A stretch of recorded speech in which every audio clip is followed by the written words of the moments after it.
The next item of business is a debate on motion 17352 in the name of Kate Forbes on supporting Scottish industry during turbulent economic times. And I'd be grateful if members who wish to speak in the debate were to press their request to speak buttons now. And I call on the Deputy First Minister to speak to and move the motion. Up to 15 minutes, please. Presiding Officer, I want to begin by saying that it is a matter of deep regret that Petro-Ineos have closed the Grangemouth refinery.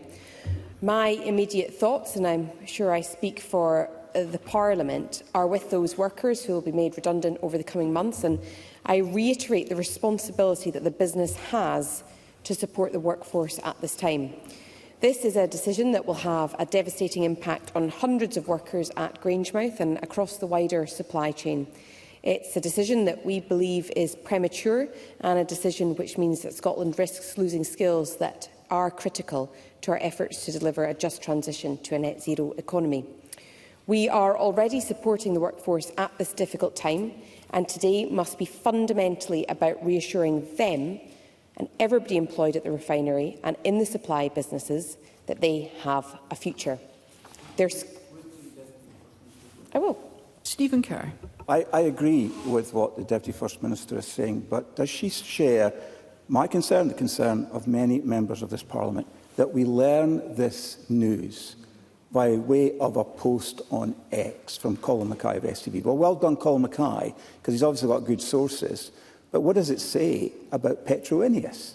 That this is how they choose to release this information to the wider community. Does she agree that this does, unfortunately, create question marks against their good faith and how they proceed in this issue? Deputy First Minister. Well, I heard the member's intervention earlier, and the point with which I agree the most is that it does a disservice to the workforce themselves to learn of any decision like this through the media, and the priority must always be to inform the workforce first. And then, of course, I'm sure that Parliament has a duty to scrutinise. Yeah.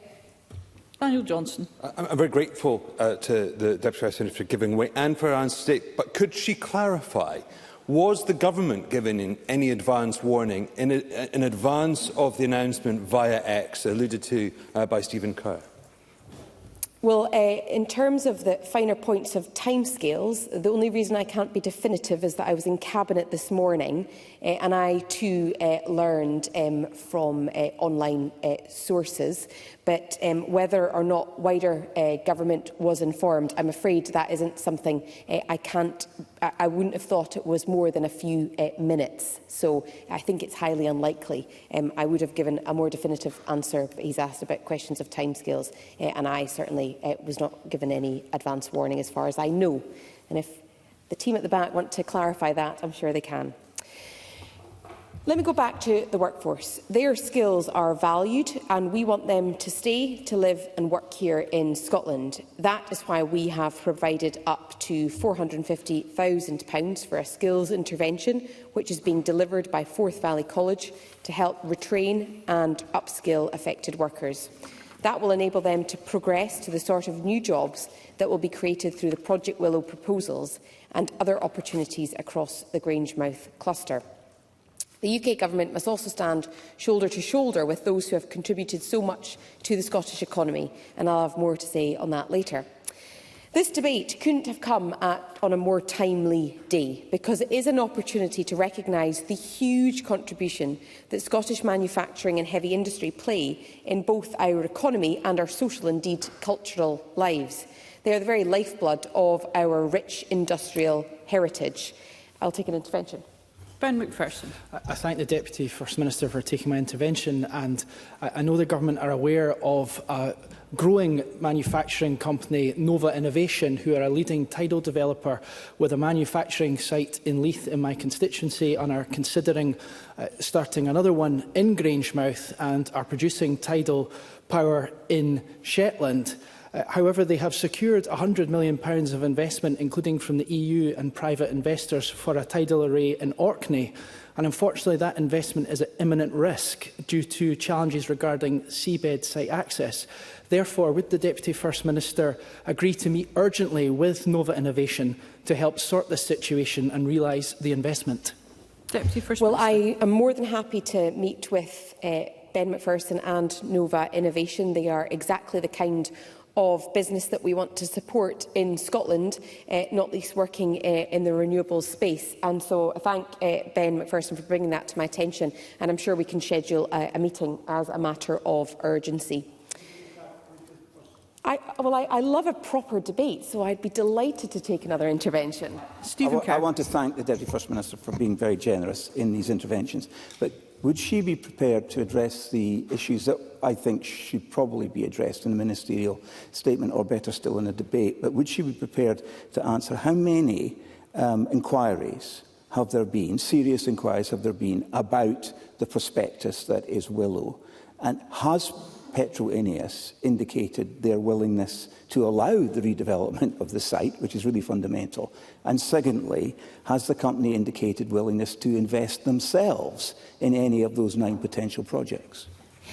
These are all very good questions, and I think subject to the Bureau's decision, I would be more than happy to come back to Parliament with a statement of sorts, if that is the best place to go through some of these questions in detail, particularly giving an update in terms of the inquiries. I think I answered his question a couple of weeks ago or last week to say that we had received far more inquiries than were anticipated, and Scottish Enterprise are very close to that, and there may be scope for some cross-party updates on the progress of that work.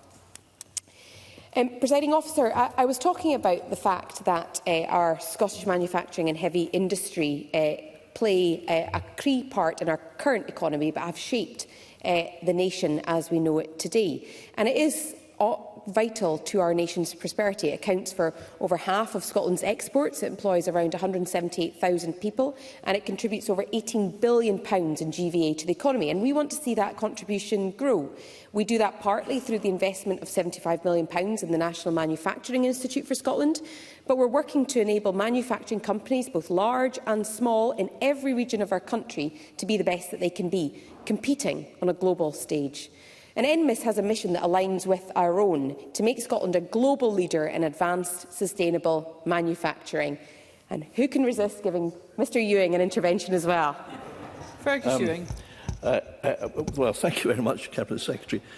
Whilst entirely sharing the sentiment, does the Cabinet Secretary agree with me that perhaps the biggest obstacle, the greatest challenge facing industry, whether in Scotland or the UK, is the fact that the energy costs for energy-intensive industries are 4 times higher than the USA and about 50% higher than Germany and France, and that was arguably a cause, if not the major cause, of both problems at Grangemouth and at Scunthorpe, and therefore we should really be debating how we solve that problem, whether here or in Westminster.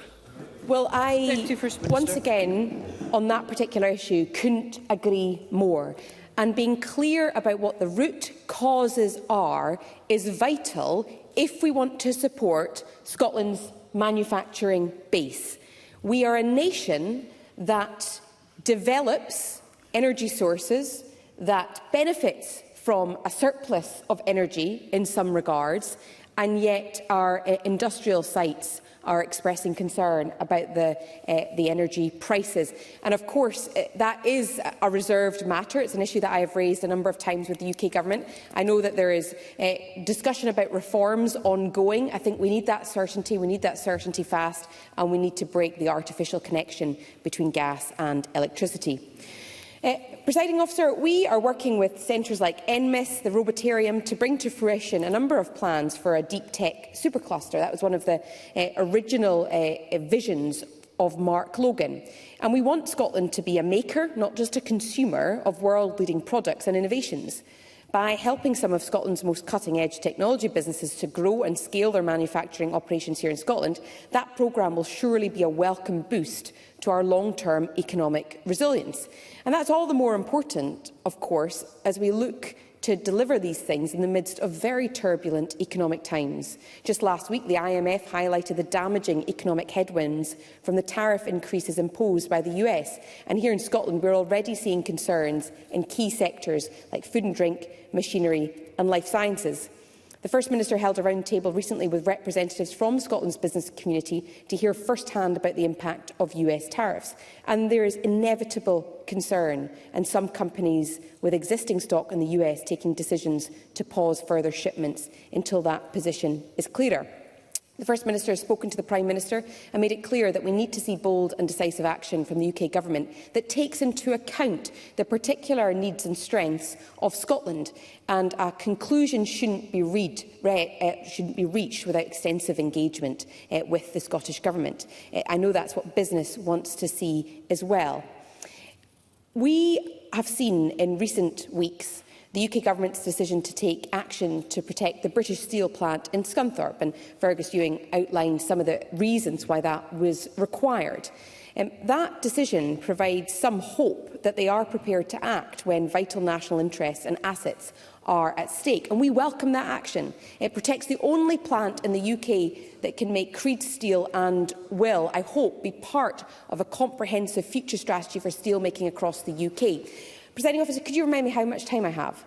15 minutes. Oh, wonderful. Daniel Johnson. Daniel Johnson. Thank you, Deputy First Minister. I'll be brief. Would she accept that it was within weeks of the UK Labour Government taking office that it did come forward with proposals, including quite substantial funds in Grangemouth, despite today's tragic announcements?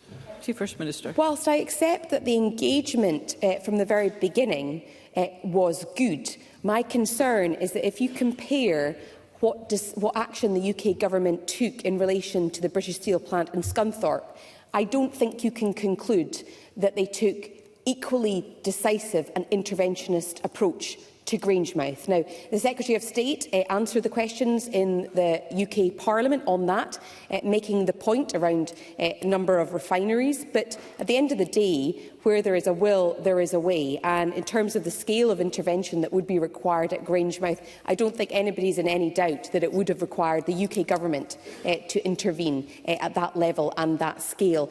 And that didn't happen in the way that it happened at the Scunthorpe plant. And so whilst we welcome the decision to intervene at British Steel, I do think that in its decisive recognition of the need to protect an industrial asset that is so critical to the UK economy, it does stand all the more in stark contrast to the UK Government's willingness to listen to calls from this Government, trade unions and Labour MPs as well for decisive action to protect the future of Grangemouth. We have moved quickly to establish a £25 million Grangemouth Just Transition Fund. That wants to catalyse near-term opportunities arising from Project Willow and sends a clear signal that we will work with businesses to make low-carbon projects at Grangemouth. And we welcome the UK Government's confirmation that £200 million has been ring-fenced within the National Wealth Fund to support the deployment of projects at Grangemouth. However, many of the proposals outlined in Project Willow may not meet the current criteria that are being applied by that fund, and we must not find ourselves in a position in which good intentions are not translated into meaningful practice. So let me take this opportunity to repeat the call for the UK Government to work with us, leave no stone unturned in efforts to mitigate against any future job losses on the site. And I call on UK ministers to take that action to ensure that the £200 million commitment is deployed, and there must be clarity. That clarity needs to be provided with the same urgency and decisiveness that we saw in relation to Scunthorpe, that the money will be available for Grangemouth as soon as business need it. We cannot risk the chance of losing those opportunities, because underpinning the future success of Grangemouth is the development of carbon capture and storage. And we do need a firm commitment from the UK Government on a timeline and funding for the Acorn project to provide investors and workforces with the confidence that Scotland can capitalise on our comparative advantage. Just last week, the UK Government finalised a £2 billion deal for carbon capture in England, which is why it's even more vital that the Acorn project, which is essential to delivering a just transition and economic growth, is given the green light in the spending review on the 11th of June. I will continue to lobby UK Government ministers on this. I hope that Parliament can join with us in speaking with one voice on the vital importance of this carbon capture and storage scheme. And I know that the Secretary of State for Scotland in particular understands the urgency of this matter. So, Presiding Officer, as I close, which is somewhat of a miracle considering all the interventions, let me provide some assurances about the way in which we are working to ensure that businesses, workers and the economy navigate the current international headwinds. Despite our limited devolved powers, we are working with enterprise agencies and partners to tackle the barriers to investment, to support our exporters into international markets and to provide assistance and advice on the impact of the national tariffs. There are opportunities ahead despite these headwinds. This has always been and will continue to be a government that takes action. We want to see positive decisions on awarding Acorn and the Scottish cluster to further enhance Scotland's international reputation, and we don't want to see decisions taken on behalf of our industries without consulting with those industries, not least in relation to a trade deal with the US. I look forward to the debate and commend the motion to Parliament. Thank you, Deputy First Minister. Before calling the next speaker, just to alert the Chamber to the fact that we do have no time in hand and therefore interventions will need to be accommodated in the time allocation. And I call on Murdo Fraser to speak to and move Amendment 17352.3 up to 11 minutes. Mr Fraser. Thank you, Presiding Officer. I very much welcome the debate this afternoon on supporting Scottish industry, and can I also take the opportunity to welcome my good friend Jamie Green to his new position as the economy lead for the Scottish Liberal Democrats. A very welcome and encouraging lurch to the right on behalf of the Liberal Democrats. I'm sure we'll hear a lot of good sense from Mr Green shortly. Now, on Friday, I attended, along with a number of other colleagues, the Business in Parliament conference held here in the Chamber and in the committee rooms of this Parliament, which is always a very valuable opportunity to bring together members of the business community, both in leadership and those working at the grassroots, with MSPs. And I was very pleased to sit on a panel in the well of the Chamber, Deputy Presiding Officer, with the Deputy First Minister, with Michael Mara, with Lorna Slater, and take questions from the audience. And those were, as we would expect, very wide-ranging, but gave us a very useful insight into some of the pressures facing the Scottish economy and the business community at the present time. And one question which came up in that discussion, very relevant to the conversation we're having this afternoon, was around the cost of energy and electricity in particular. Because at the heart of the issue we are discussing this afternoon, the decline of heavy industry in Scotland and across Great Britain, including, of course, Britain's steel industry, lies the high cost of energy in this country. And in that respect, I agree very much, probably not for the first time or the last time, with the intervention made by Fergus Ewing a few moments ago. Now, I can recall when I was first elected as an MSP more than 2 decades ago to represent Fife. Papermaking was a major component of that economy. And over the years, we have seen that industry shrink and almost disappear, as we have seen other sectors, such as metal production and steelmaking, all of them high users of volumes of energy. Rising electricity costs have been a major factor in the deindustrialisation both of Scotland and across the United Kingdom. Yes, I will. Daniel Johnson. I'm very grateful to Murdo Fraser for giving way, and I agree with him in terms of the fundamental importance of energy cost industrial strategy. But would he accept that the last Tory government's selling off of our gas resilience, our gas storage, was one of the direct contributors to the fact that the UK had higher electricity costs over the last period and compared to comparator countries? Murdo Fraser. Well, I'm afraid the member is wrong, and I will come on to explain why he's wrong in just a moment. Now, thank you. Now, so, and just on this point about steel, I was reading in the media just last week, the UK government, the current UK government, is looking at importing coal to help support our steel industry. A significant departure in direction, and perhaps indicative of some of the choices we've made as we try to achieve net zero. And of course, the issue here is that we haven't stopped using these products. We haven't stopped needing steel for construction. We haven't stopped needing metals. We haven't stopped needing paper. All we now do is we purchase these products from other countries who do not have the same commitment to meeting net zero that we do. So the carbon emissions overall from producing these materials haven't been reduced. All we've done is export them to other countries. And we can therefore feel virtuous about the fact our carbon emissions have been reduced, but overall they haven't gone down. I'll give way to Mr. Fergus Ewing. On that point, Presiding Officer, does Mr Fraser agree with me that since the UK produces 1% of the world's carbon emissions and Scotland 1/10 of that, that we're responsible for 1 out of 1,000 of the carbon emissions, and the other 999 are emitted by other countries in the world. And therefore, what we do is almost irrelevant in terms of cutting what is a global problem and solving. And we would be best focusing on areas such as supporting our oil and gas industry to produce oil and gas with the lowest possible carbon footprint and export those skills throughout the world so that we can all move more effectively towards a global solution. Order Fraser. Well, I thank Mr Ewing for that intervention. I struggle to disagree with really very much anything that he has said. He makes his points very well. But to come back to my basic point, the high cost of energy, and specifically electricity, has to be addressed if we are concerned about the future of heavy manufacturing and industry in this country. Now, let me turn to the point that Mr Johnson made, because he reflects a point that's been made by the current UK Energy Secretary, Ed Miliband. He says we have high electricity prices because we are over-reliant on gas. So I thought I would examine some of the data, and I'm grateful to the latest edition of The Spectator magazine, which has some very helpful information comparing us internationally. So in the UK today, the cost of our electricity in pence per kilowatt equivalent is 25.85 pence. We derive 34%, just over a third of our electricity from gas. Ireland has a lower price, 22.55, yet derives 50% from gas. Italy has a price of 21.82 and derives 45% from gas. The Netherlands has a price of 16.28 and derives 38% from gas.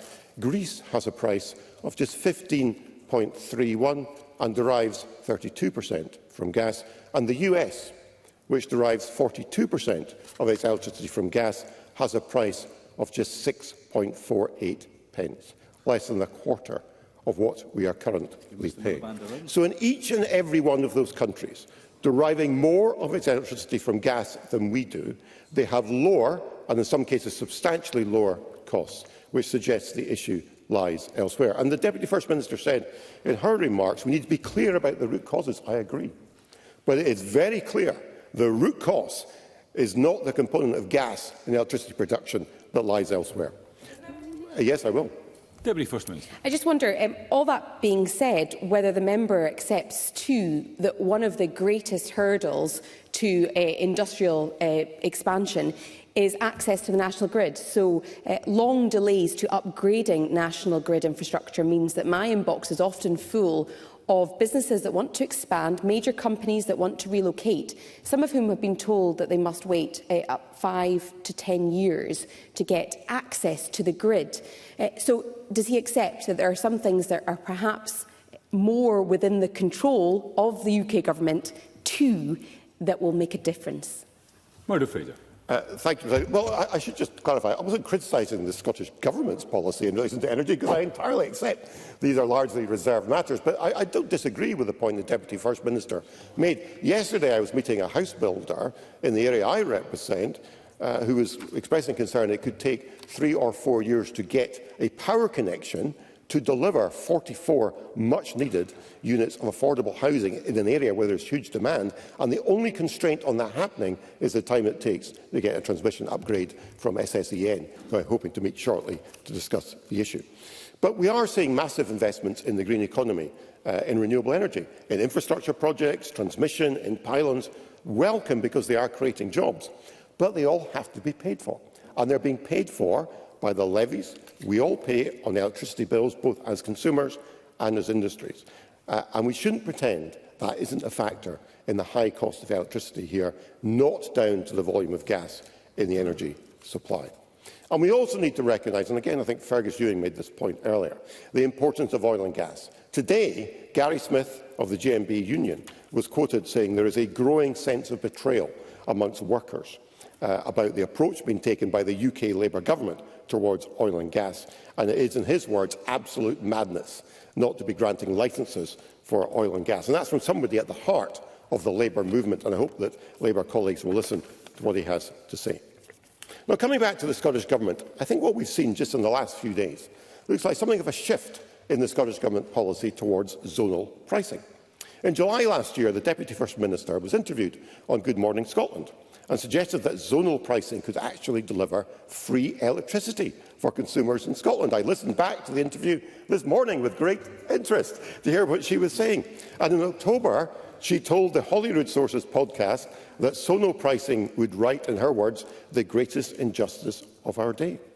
And it seems now she may have changed her tune, because telling the conference on Friday that zonal pricing could scare off investors. So some clarity from the Deputy First Minister would be very welcome on where exactly she and the Scottish Government stand on this particular issue, and as she's trying to intervene, I'll happily give way. Briefly, Deputy First Minister. Briefly, I'd be interested in terms of those interviews. I'll go back and look at them, whether I specifically referenced zonal pricing, because I've all long called for market reform.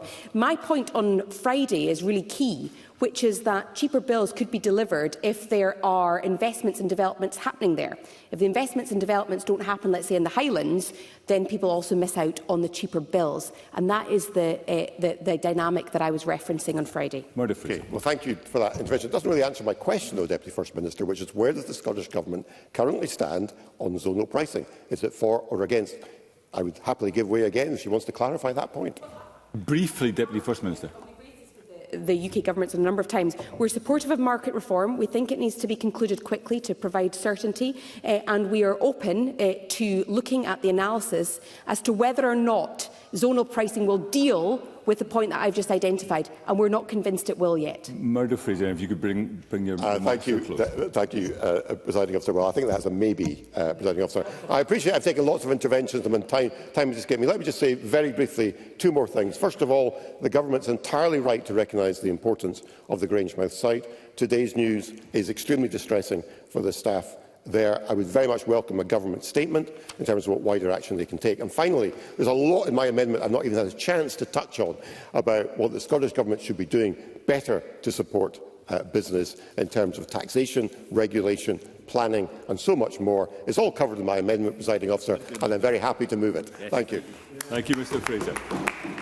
I'm sure Mr Hoy was taking notes for the wind-up speech. And I call Daniel Johnson speak to and move Amendment 17352.2 up to 9 minutes. Mr Johnson. Thank you, Deputy Presiding Officer. I move the amendment in my name. And can I begin by associating myself with the comments made by the Deputy First Minister about the really quite shocking and tragic news about Grangemouth today. It has come out of the blue. I think our thoughts do have to be with the 400 workers whose future now looks decidedly bleak. And the trade unions have been very clear. They have pointed the finger at all politicians and accused us of failure. And insofar as we have not secured continuity of production, I think we need to reflect on that very seriously indeed. But I do welcome today's debate in the round, because I think we live in a time of profound economic change. We have war in Europe, the return of protectionism and trade wars, all at a time when we are attempting to make an energy transition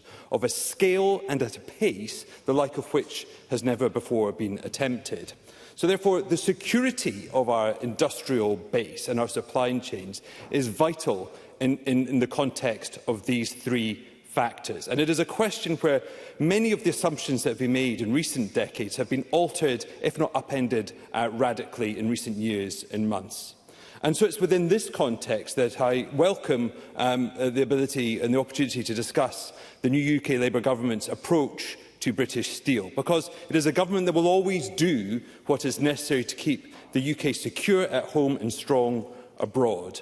And Labour governments are doing what previous governments have failed to do. And I almost feel like I have to remind Murdo Fraser that his party was in government up until last July for 15 years. And if he wants to examine why the energy structure is such it is, perhaps he should reflect on his party's time in government. But ultimately, his party did fail to plan for the future. They allowed steel production to collapse by 42% and put at risk our global standing.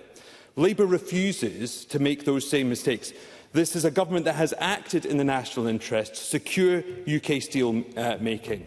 And the new UK government also moved quickly and decisively on Grangemouth. It was within weeks it made the decisions to accelerate Project Willow, committing hundreds of millions of pounds to secure Grangemouth's transition to a more sustainable future. So both situations, I'll just take Mr Fraser, Mr Ewing in just a moment, both situations absolutely demand government action.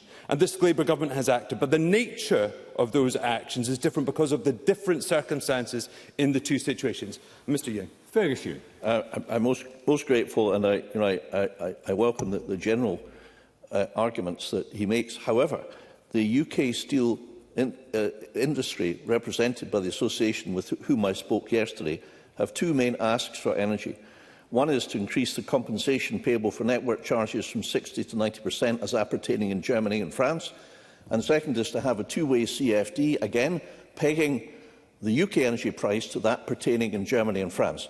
Will Mr Johnson address whether or not the UK Labour government will meet these two requests coming from the main UK steel trade body? Daniel Johnson. Much as I would like to, I can't speak for the UK Labour government from these benches, but I think the fundamental point he makes about ensuring the competitiveness of our energy costs is absolutely fundamental. And while we may disagree with the route to it, I think that fundamental assumption is vitally important. So let me just set out the distinctions I believe that there are between the situation in Scunthorpe and Grangemouth. Firstly, there is the fundamental nature of the industrial process. People that know anything about blast furnaces will know that you can't simply turn them off and on again. And there was very clear evidence that the owners of that plant in Scunthorpe were about to do just that. The blast furnaces at Scunthorpe were the UK's last blast furnaces. If they had been allowed to close, the UK would have been left as the only country in the G20 without the capability of producing primary steel. Secondly, is the nature of the product. Steel is the backbone of a strong economy. It is one of the most important primary manufacturing products, if not the most. Steel builds our railways, it builds our airports, our homes. And in these insecure times, I think it's important to point out that it builds our tanks and warships that keep this country safe and secure. It undergrows growth and prosperity. It underpins security. It is a product that we will be reliant for on decades to come. Now, that does stand in contrast with Grangemouth, a refinery whose product needs to change. We are seeking a transition away from fossil fuels, away from internal combustion engines, the very articles, the very machines that this plant seeks to supply and service. Now, many of us would have preferred this change had been carried out in a more planned, a more gradual, a more deliberate way, but change must happen as we transition away from oil and gas. So it is very clear that the situation, in my view, between Scunthorpe and Grangemouth, while absolutely strategic, are different. I'm very happy to give way to the Deputy First Minister. Absolute record that the arguments he makes for why the government intervened in Scunthorpe are accepted and we agree with them. He makes a very compelling case. Suppose even if the UK government hadn't proceeded with a so-called nationalising approach to Grangemouth, does he accept, though, that in the last 6 months there have been interventions that could be made around sustainable aviation fuel, where announcements were made to go elsewhere, and carbon capture that could have turned the direction of travel at Grangemouth? Daniel Johnson. Indeed, but I would also invite the Deputy First Minister to reflect upon the actions that her government could have taken. They are set out in Project Willow, very clear. And indeed, it's the argument that our amendment makes. So, absolutely, and genuinely, we must have a very candid reflection on what the circumstances are that have led to today's announcement. But that reflection goes in multiple directions, I would argue. it is in that context that Scotland, with the threat of the furnaces being switched off, that the government acted quickly, using emergency legislation to meet that and make sure that the blast furnaces kept running. The reality is the Scottish Government has known of the challenges facing Grangemouth for at least a decade, and its action has been scant. For a decade, it has been clear that the plants were uncertain, and 5 years ago, that was made explicit to them by the plant's owners, and that is a matter of record. But even if it wasn't for that information and that context, the government's own policies should have prompted the government to act, because it's the Scottish Government, the SNP's policy, correctly, to move away from the internal combustion engine. Indeed, they brought forward the targets for eliminating the sale of internal combustion engine vehicles in Scotland ahead of the UK Government's target. So it's simply not credible for this Government to act as though this is a shock or a surprise. It is a situation that it knew was coming and, frankly, failed to act. And the consequences of this inaction are stark. On the SNP's watch, jobs and investment have been exported from Scotland, with foreign countries and governments benefiting from our natural resources. And this is a point that goes way beyond just the energy sector. The record beyond this is very clear. From ferry contracts to the failure to make good on the promises of 130,000 green jobs, to new bridges built with Chinese steel, the SNP's track record, both on industrial policy but also securing supply chains, is not good. This is a government that has tended to be reactive, not proactive, and has a poor track record on delivery, and has completely failed to recognise, nor let alone support, our strategic supply chains. The member is just about to conclude. I'm afraid I think I am in my last minute. I would have given me otherwise. Critically, we have had 5 different energy ministers since the Scottish Government was made aware by Petroenius, the owners of Grangemouth, that it was likely to close the plant in coming years. And with 5 different ministers, we saw no plan coming forward. Conversely, this new UK Labour Government acted within weeks on Grangemouth. It acted promptly and expeditiously on Scunthorpe. The UK Labour Government's actions, I think, speak for itself. With that, I will close, Deputy Presiding Officer. Thank you, Mr Johnson. I now call on a Slater to speak to and move Amendment 17352.4 up to 6 minutes. Ms Slater. Thank you, Presiding Officer. I move the amendment in my name. The theme of my amendment is transition. We speak a lot about the transition away from oil and gas in this chamber. I believe that most members do accept the scientific consensus that humanity must urgently reduce its carbon emissions if planet Earth is to remain inhabitable. Projections as to what our home planet looks like if we approach 3 or 4 degrees of warming are terrifying. Past 6 degrees, it is unclear how much life our planet could support, and our civilization would certainly have collapsed by that point. Anyone who thinks I'm exaggerating the risk hasn't read enough climate science. Anyone who thinks the cost of preventing climate collapse is too high hasn't understood the cost of the collapse of Earth's biosphere. It is naturally in the interest of the multinational capitalist corporations to try to extract as much profit from a declining industry as they can. They exist, after all, for the sole purpose of making profits. It isn't in their interest or remit to consider what the future looks like in 30, 50, or 100 years. But it is in our remit. We have this one dwindling chance to prevent the worst of this building catastrophe. This one chance to do the right thing by future generations, by phasing out fossil fuels, oil, gas, and coal. We have this one chance to do the right thing by present generations, by investing in a different future. Some have called our dependence on fossil fuels an addiction. As anyone seeking to tackle addiction knows, the first step is acknowledging the problem and recognizing that change is necessary. And here is where I find frustration in this chamber. Everything from denial that climate change is happening to denial that daily life is going to need to change if we are to reduce the impacts of climate change. We cannot pretend that we can continue to extract oil and gas and burn it forever. We need to admit this and put into place the plan and strategies for how we are going to phase it out, changing our economy to one based on clean energy and clean heat. Denial that transition is needed until it's too late is exactly what happened to the workers of Grangemouth. There was a sort of collective imagining that things could go on indefinitely until it was too late. Too late for so many jobs. Too late for the community. Clearly, the challenge of Grangemouth was increased by the fact that it is owned by a billionaire who has no interest in the well-being of the community or the long-term prospects of Scotland's economy. There is a big question here about letting key infrastructure be owned in this way that allows our environment and our people to be treated with such callous disregard. Both the Scottish Government and the UK Government need to acknowledge the changes to our energy infrastructure and wider society that will be needed to tackle climate change. Part of this is identifying the infrastructure sites, the energy needs of the future, and the changes that are going to be needed to get the country on track to meet its net zero goals.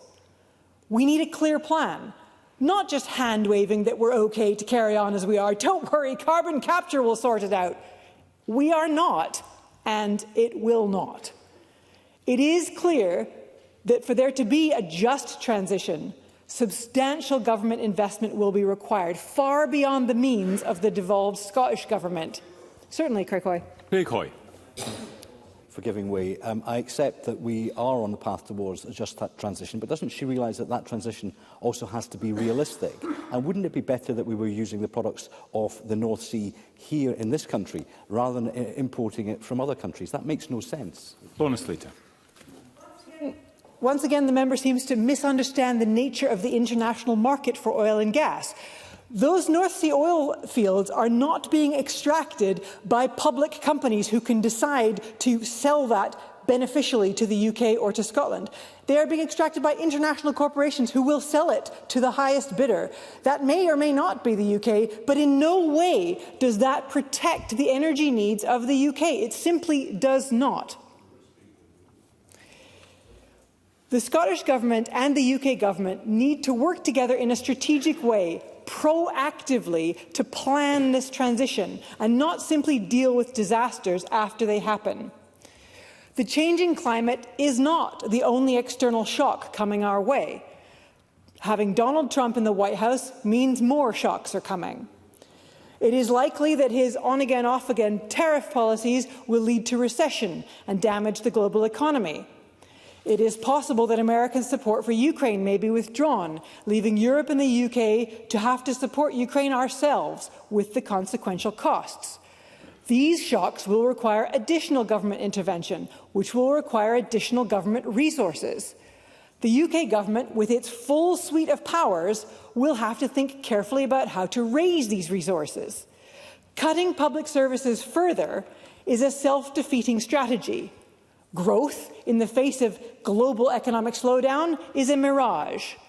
These resources will have to be found by taxing the very wealthy, the polluting corporations, and reducing the tax breaks and subsidies for fossil fuel extraction and use. I would encourage the UK Government to investigate these measures urgently because they're going to need them. Thank you very much indeed. I now call on Jamie Green to speak to and move Amendment 17352.1. Up to 6 minutes, Mr Green. Thank you, Presiding Officer. Can I first of all thank Murdo Fraser for his very kind comments and welcome me to my new place. I'm very happy to be keeping the seat warm for him for next year when he moves over to this side of the chamber. Or sooner. There's a chair next to me right here, Mr Fraser. What I would like to say, though, is that I'm delighted to be making what presumably would be classed as a maiden speech in that sense from the Liberal Democrat benches, because the economy underpins everything when it comes to government. And absolutely the view from this side of the chamber is quite different, but some things haven't changed. Presumably that includes the challenges facing Scotland's economy, but also, as my amendment today states, the Scottish Government's lack of industrial strategy, and I hope that's something we will find some agreement on across the floor. But of course, that's nothing new, of course. The Auditor-General last year was quite firm on this issue by stating that the Scottish Government's 10-year economic strategy lacks collective political leadership and clear targets. It was also warned as far back as 2021 by the Fraser-Vallender Institute when they said that without a coordinated strategy, interventions risk being tactical fixes rather than strategic investments that build long-term economic growth. It was also warned by this Parliament's Economy and Fair Work Committee in 2022, when they said that the absence of a clear industrial strategy has contributed to reactive, piecemeal interventions that lack coherence and long-term vision. That's pretty damning, Cabinet Secretary. Audit Scotland in 2023 repeated the same warning, that there was a continuing need for the Government to ensure robust planning, value for money assessments and, of course, exit strategies when considering financial interventions in private companies. And the Public Audit Committee, which I sit on, and I'm happy to still be sitting on, made also clear that taxpayers must be confident that government investments are made with a clear purpose, sound financial judgment and a credible plan to exit at the right time. The problem is that none of these warnings have been heeded, which is why, well, they haven't, Cabinet Secretary, which is why the coal industry, the shipbuilding industry and the steel industry, which used to employ over 400,000 Scots, now just under 50,000. But the Scottish Government today, in its motion, rightfully asks the question, if the UK Government can intervene in Scunthorpe, then why not in Grangemouth? And that's a fair question, but it entirely misses the point here, because Grangemouth has been around for over 100 years. It is the oldest oil refinery in the UK. But across decades, very little has been done to help the site move in that transition away from fossil fuels. We've known for years, of course, that we need to tackle climate change. We've known for years that there would be a shift away from oil and gas. And yes, it may have been in private ownership, but that does not mean that government or governments have absence of responsibility. The question is, instead, will public ownership solely fill in the financial gaps that exist, or will it lead that industry to a glorious new future? Now, I know why governments intervene. It's to stop the immediacy of job losses. I get that. But the Scottish Government has spent £500 million on financial interventions in private companies in recent years. And where has that led them to? Let's look at some of them. Prestwick Airport, £55 million of public money. BIFAB, £50 million. Oh, don't worry, I'm coming on to that, Cabinet Secretary. BIFAB, £50 million of public money. Ferguson Marine, £300 to £500 million of public money. And of course, the GFG Alliance, albeit on different terms, did expose the taxpayer to potential risk of another £500 million. And that's the point of my amendment. I'll make some progress, then I will. Chucking money into private companies, yes, it will save jobs in the short term, but it is a entirely reactive approach to intervening in business. Now, call me a cynic, but the photo opportunities for ministers to stand outside the gates of some of those companies have been far more successful than the turnaround activity in the businesses themselves. That, presumably, is why CBI Scotland is now calling on the Scottish Government to remove barriers to economic growth, tackling the skills shortages, creating a competitive business environment. Those are fair asks. Now, I understand why the UK Government stepped in on British Steel. It was a critical situation. And Scunthorpe and Grangemouth highlight the importance of domestic ownership in our energy sector rather than being controlled by foreign powers. We all know where that leads to, but bailouts alone are not the answer nor the solution. This reactive firefighting approach to the Scottish economy is not and should not replace a long-term industrial strategy.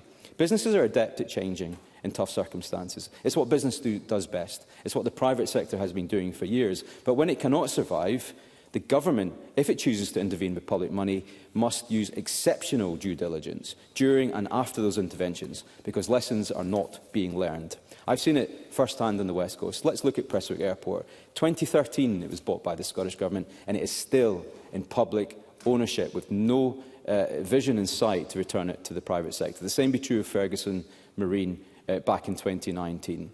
And how is that going?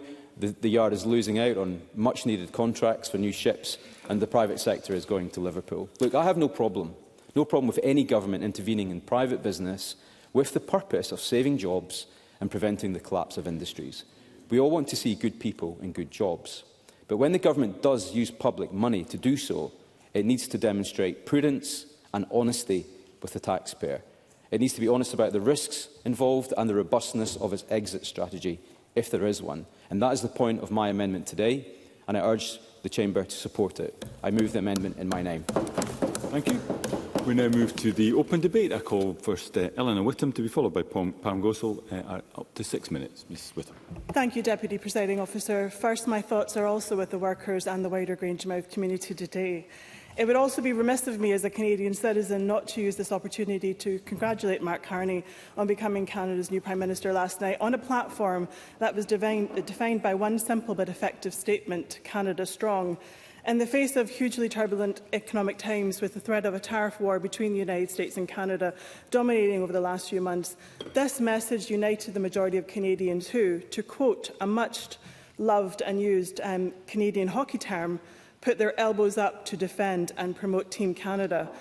Deputy Presiding Officer, we must do the same here today. Regardless of political persuasion, all of us here in this place recognise the huge potential in Scotland and see that often we are punching above our weight when it comes to innovation and securing inward investment.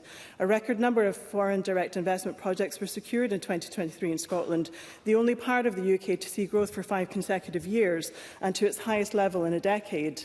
And Scotland is also the top destination in the UK for foreign direct investments outside London, according to EY's latest attractiveness survey.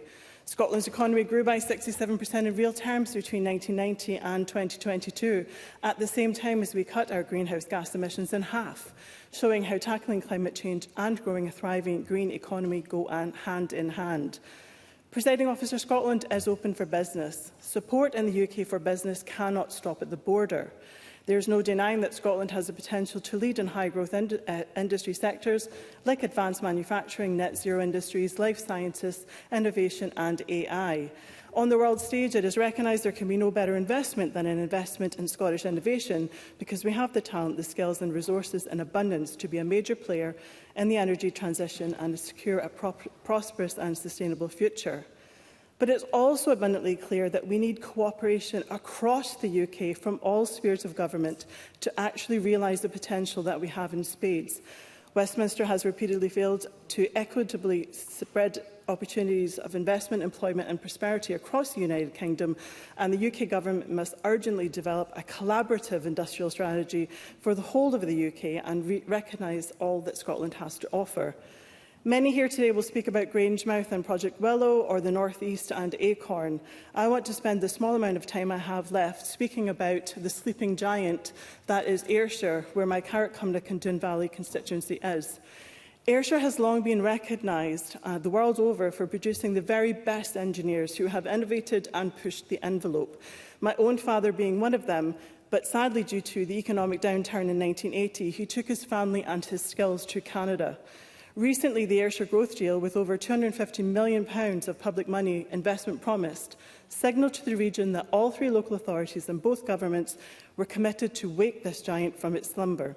This is also expected to secure a further £300 million of private sector investment into the area. Now, COVID has played a role in stalling some of the projects, and we have seen the vision being redeveloped over the last couple of years. Deputy Presiding Officer, it is crucial that all of the stops are pulled so that Ayrshire can realise our potential and bring a halt to the depopulation that always accompanies deindustrialisation. In my constituency, I have innovative go-getters like Emergency One in Cumnock, a world-leading provider of innovative firefighting technology solutions with customers right around the globe. They were the creators of the first all-electric fire plants, and I might say that's an absolute sight to behold, Deputy Presiding Officer. And they continue to nurture and develop the local workforce, helping to keep folk local. Global wood panel experts Egger are also massively expanding their operations in Auchinleck to include a lamination line, ensuring that the work stays local. And every time I have an employment fair, there's a massive queue at their stall because they have much sought-after apprenticeship scheme, again nurturing local talent. Finally, Presiding Officer, this has already been mentioned today, but thank goodness the Scottish Government steps in to save Prestwick Airport, as it is home to more than half of Scotland's aerospace workforce, with an excess of 3,000 highly skilled employees located within the cluster, with a pressing need for many more. The Aerospace Campus has long established and strong links with academia, and some of the UK's leading aerospace-related courses and training provision are delivered close by. And it's also important to recognise the role that Ayrshire College plays in supporting and developing this strategically important workforce. These jobs are extremely well paid, and in turn they can help to stabilise population locally and stop outward migration. Both governments must urgently realise the enormous potential for Ayrshire to become one of Europe's leading centres of aerospace activity, and a location that is perfectly placed and strategically connected. A location where there is heavy private investment to ensure low carbon and factory of the future standards are met, whilst also withstanding necessary diversification and evolution in Scotland's rapidly growing aerospace sector. Global aviation companies can see what Prestwick offers in terms of not just manufacturing, but also in maintenance, overhaul and repair operations. And we need to see it too. Deputy Presiding Officer, there must be a rebalancing of the UK economy if Scotland's extraordinary economic potential is to be met. And I would urge both governments to put Ayrshire firmly on their map and at the forefront of their minds. Thank you. Thank you, Ms Whittam. I now call Pam Gossel to be followed by Fergus Ewing, up to 6 minutes. Ms Gossel. Thank you, Presiding Officer. I start by reminding members of my entry in the Register of Members' Interest regarding property. My colleague Murdo Fraser has eloquently addressed issues relating to heavy industry in his speech. I want to address the pressing issue of Scottish businesses struggling in our turbulent economy and how decisions taken by the Labour and the SNP governments are significantly contributing to these challenges. Let's start with the UK Labour government. Businesses across Scotland are grappling with the impact of national insurance increases imposed by the UK Labour government. This month, employer NIC rates rose from 13.8% to 15%. This increase is expected to lead to a 2% rise in employers' payroll costs, adding to the financial burden on the employers and making it harder for them to sustain operations and retain staff, with many businesses saying they will not be able to sustain this extra cost, which will lead to job losses and business closures. In fact, David Lonsdale from the Scottish Retail Consortium has said that Scotland's retailers will face a £190 million increase in their tax bill, and that such stark increases will increase the cost of operating a retail business and are unlikely to be absorbed by businesses. Furthermore, closer to home, the SNP approach to taxation has not helped households or businesses. Scotland remains the highest tax part of the United Kingdom, and no thanks to the SNP's so-called progressive income tax regime, this high tax burden is unfair and detrimental to our economy. It discourages investment and drives talent away, as individuals and businesses seek more favourable conditions elsewhere in the UK. The widening tax disparity between Scotland and the rest of the United Kingdom could deter top talent from relocating north of the border. Businesses that depend on senior executives or specialists may need to offer additional incentives or higher salaries to offset this discrepancy. Additionally, the freeze on higher tax thresholds has created a fiscal drag, pushing more employers into higher tax bands without corresponding increases in disposable income.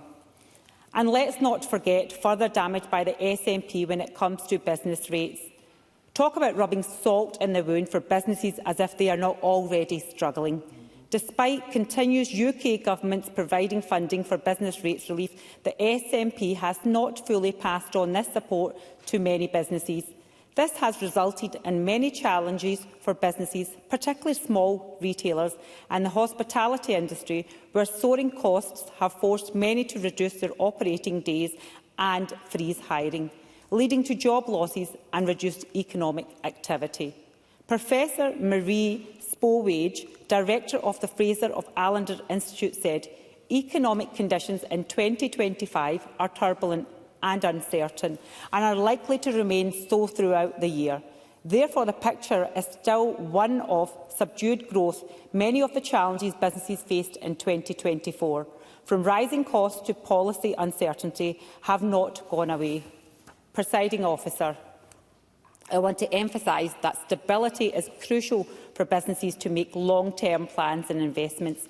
However, under the SNP, businesses face uncertainty and unpredictability. According to the latest Scottish Business Monitor, 3/4 of businesses expect Scottish economic growth to remain weak or very weak in 2025. The lack of a coherent strategy and consistent support means that businesses cannot confidently plan for the future, hindering growth and innovation. Presiding Officer, I now finally want to touch on skills. Skills play an important part in growing the economy. However, the Institute of Physical Studies reported that the struggles of our universities due to the funding shortages are creating a ripple effect that is felt across the business sector. The funding shortfall means fewer resources for research, development and student support, which in turn affects the overall quality of skilled workforce. When it comes to apprenticeships, the availability of apprenticeships depends on the number of businesses, and if the proper fiscal environment is not there, there will be less businesses and thus less apprenticeships. This is why the Scottish Government must listen to businesses so that they can equip themselves with the right skills. In closing, Presiding Officer, Labour and the SNP's policies are failing Scottish businesses. National insurance increases, inadequate tax relief, budget constraints, lack of stability and high taxes are all contributing to the struggles faced by businesses in our turbulent economy. It is time for change. We need bold, common-sense solutions that support the aspiration of families and businesses across Scotland, allowing them to keep more of their earnings and invest in their future. Only then can we create a thriving, prosperous economy for all. Thank you. And I call Fergus Ewing to be followed by Colin Smith. Up to 6 minutes. Mr Ewing. Presiding Officer, I congratulate the Cabinet Secretary on her contribution today and welcome the fact we're debating industry. I think we should perhaps debate all sectors of industry separately, because I won't have time today to talk about the Whisky Association's briefing and the 10 or 12 points they have raised. For example, extended producer responsibility being 8 times the cost of that applicable in other countries if it goes ahead, which I hope it doesn't for the UK Government. I don't have time to mention the briefing I've had from Liberty Steel that's pointed out, as other companies have done, that there should be an obligation in the UK to purchase UK steel. And that is perfectly deliverable. I don't have time today to go over the briefing I obtained from Tom Uppington, who, as the Cabinet Secretary will know, heads up operations at Loch Harbour, with which we're both acquainted, except to say that in the briefing which I got from Tom, he said this: current energy market prices do not make it financially economical to produce primary aluminium in the UK. Full stop. And that brings me to, I think, the underlying central question for this debate, which is not a general discussion about industry. It's that unless the high energy costs in the UK are addressed, then even as an optimist, it's difficult to see any other scenario than an inexorable and almost inevitable decline and, sadly, death of industry in Britain. And I use that pessimistic phrase because I've thought about it deeply, read about it fairly widely, but it's very simple, really. If you're producing industrial manufactured products such as steel, such as aluminium, chemicals, fertiliser, paper, cement, and if your energy costs are 4 times higher than your competitors, or even 50% higher than competitors in Germany and France, then your business is going to lose custom, because it's pricing itself out of the market. It's producing a commodity that can be produced in many advanced countries, and it will make a loss. Now, that's why we're here on this very sad day of the termination of oil refinery in an oil-producing country. It's a dreadful day. It's a ghastly day for the workforce and for everybody who is proud of Scotland and our magnificent oil and gas industry. But unless the problem is addressed, there will be more Grangemouths, there will be more Scunthorpes. There is simply no doubt about it. You don't have to be Warren Buffett to understand this. Anyone with a rudimentary understanding of business, presiding officer, can only come to that conclusion. However, diagnosis, however unpleasant, is no use. I certainly will, Mr. Fraser. I'm grateful to Mr. Ewing for giving way. Given I think we've established that it's not the level of gas in the energy mix that causes high electricity prices, what does he attribute that to, and what is his solution? Fergus Ewing. Well, I think the answer in terms of electricity generation has been put best and will never be better than that statement by Winston Churchill, which is when he said, when it comes to electricity supply, the solution is variety and variety alone. But we have seen, just in the past 48 hours, blackouts occurring in Spain and Portugal, which incidentally are estimated to cost an initial estimate of €4 billion. And in Britain this year, according to Daniel Jurgen, arguably the world's most informed energy expert, the near blackout in Britain in January this year, caused by the conjunction of cold weather, low wind production and unavailable cross-border transmission lines, demonstrated the glaring imbalance between rapid growth in renewables and insufficient infrastructure and lack of alternative supplies on the other.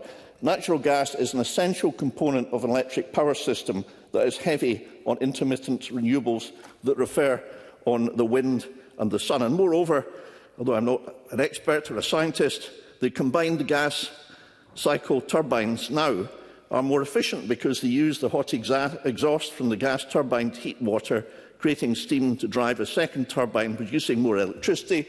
They're 50% more efficient than they used to. They can be built in 4 to 6 years, as opposed to 10 to 12 years of a nuclear power station, and they can be built on budget, unlike nuclear power stations, and there's no waste to dispose of at the end of it. That's why Britain should go for more gas and more gas storage.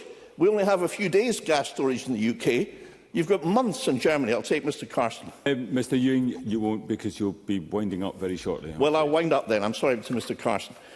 What I wanted to say was that the UK Steel have put forward very clear ideas for a CFD, a two-way CFD, which would peg our energy price to Germany and France, and for the compensation levels currently provided to business for the network costs, the other element other than wholesale costs, to be equalised.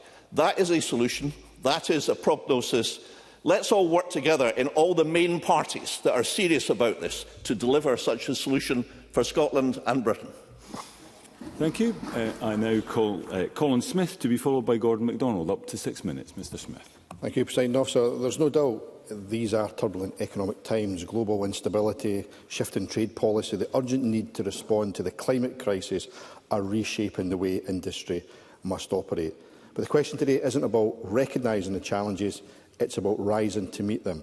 That's what the UK Labour Government did to support British Steel, not just protecting jobs at the site of our last blast furnaces, but safeguarding the very future of domestic steel making. And that matters here in Scotland. Hundreds of skilled jobs at DL and I hope in the future at Clydebridge depend on the success of British Steel. Our infrastructure, our defence, our manufacturing resilience all rely on having a steel industry we can call our own.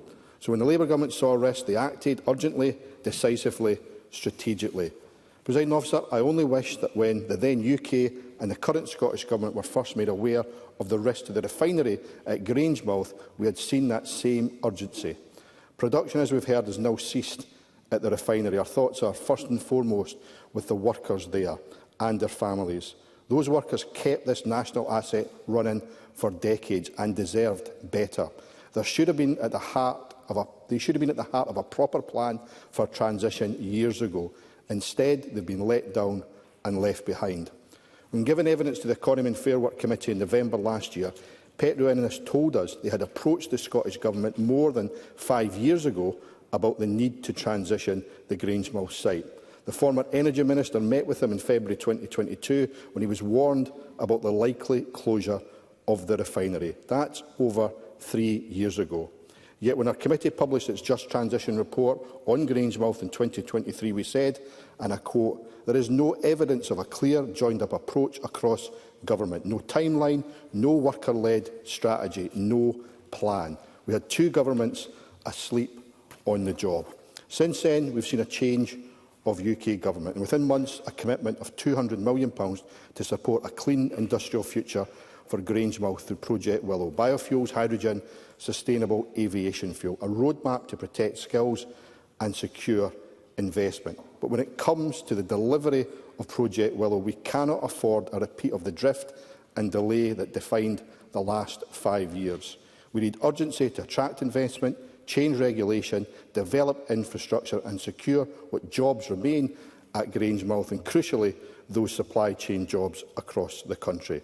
Presiding Officer, the refinery at Grangemouth, however, is not an isolated failure of the Government to turn warm words on a just transition in the past into reality. It's part of a pattern of inaction. And I see that in my own region, in Dumfries, in Galloway. We should be at the forefront of Scotland's net zero future. We have the land, the wind, the water, but we don't have the investment. Dumfries and Galloway is home to more than 11% of Scotland's wind turbines, but you'd struggle to find a fair share of the renewable jobs in the communities that host them, and you certainly won't find any communities there that manufacture them. We have the highest level of fuel poverty in Scotland, the lowest wages, a population that's declining with too many of our young people leaving because they can't access the apprenticeships, the housing or the opportunities they need to stay. And how has the Scottish Government responded? With a 22% cut to the budget of South of Scotland Enterprise Agency, reduced council funding, college funding, forcing them to turn away young people desperate to train, and a continued failure to invest in crucial infrastructure like the A75 and the A77, vital links for business to Northern Ireland and the EU. The Just Transition Commission couldn't have been clearer in their recent report on Dumfries and Galloway. A lack of housing is stifling economic growth. Poor transport is holding back investment, and a lack of skilled workers is putting at risk the region's ability to play its part in the transition. Presiding Officer, this cannot go on in communities across Scotland. If we're serious about delivering a just transition, we need to back it with action, a proper industrial strategy rooted in Scotland's strengths. No more exporting renewable energy supply chain jobs abroad. No more bridges built with Chinese steel, turbines manufactured in Indonesia, ferries built in Turkey. We should be creating those jobs here in Grangemouth, in Motherwell, in Stranraer, in Dumfries. Presiding Officer, I welcome much of what's in the Scottish Government's motion today, but the fact that it's silent in the Government's own role, I think, speaks volumes. Labour's amendment recognises the importance of the action needed at Grangemouth, a proper delivery plan.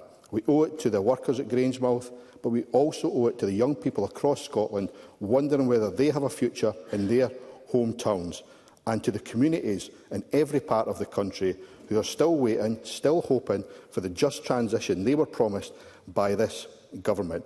Let's not let them down the way that workers at Grangemouth Refinery have been let down today. Thank you, Mr Smith. I now call Gordon MacDonald to be followed by Christine Graham, up to 6 minutes. Mr MacDonald. Presiding Officer, Grangemouth Oil Refinery is of economic importance to Scotland as Port Talbot was to Wales and Scunthorpe is to England. Unfortunately, Petro-Ineos announced today that refining had ended. The Labour Government was right to intervene quickly and save the steel jobs in Scunthorpe, but the same should have applied to Grangemouth as the last oil refinery in Scotland. The importance of Grangemouth was highlighted in the run-up to the general election when Daniel Johnson referred to it as a key economic asset, and its closure would, and I quote, undermine our energy security, which could be damaging for this country. Anis Sarwar promised the Labour Government would step in and save jobs at the refinery. But despite promises of change, the Labour Government has now repeatedly prioritised investment in England, including £200 million for Old Trafford, reported by the Financial Times on the 13th of March. So how do we save the skilled refinery jobs? Well, the UK has positioned itself as a leader in sustainable aviation fuel, and the Labour Government could announce that Grangemouth would be one of the additional 8 production sites. Or under Labour, are jobs south of the border only worthy to be saved by government intervention?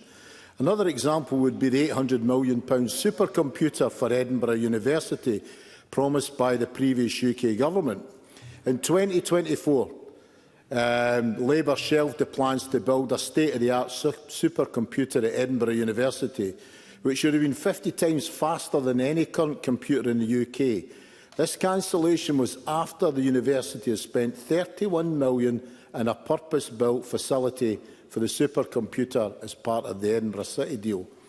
This university has been at the heart of the research and development for AI for the past 60 years and the host of national supercomputing services for the UK for the past 30 years.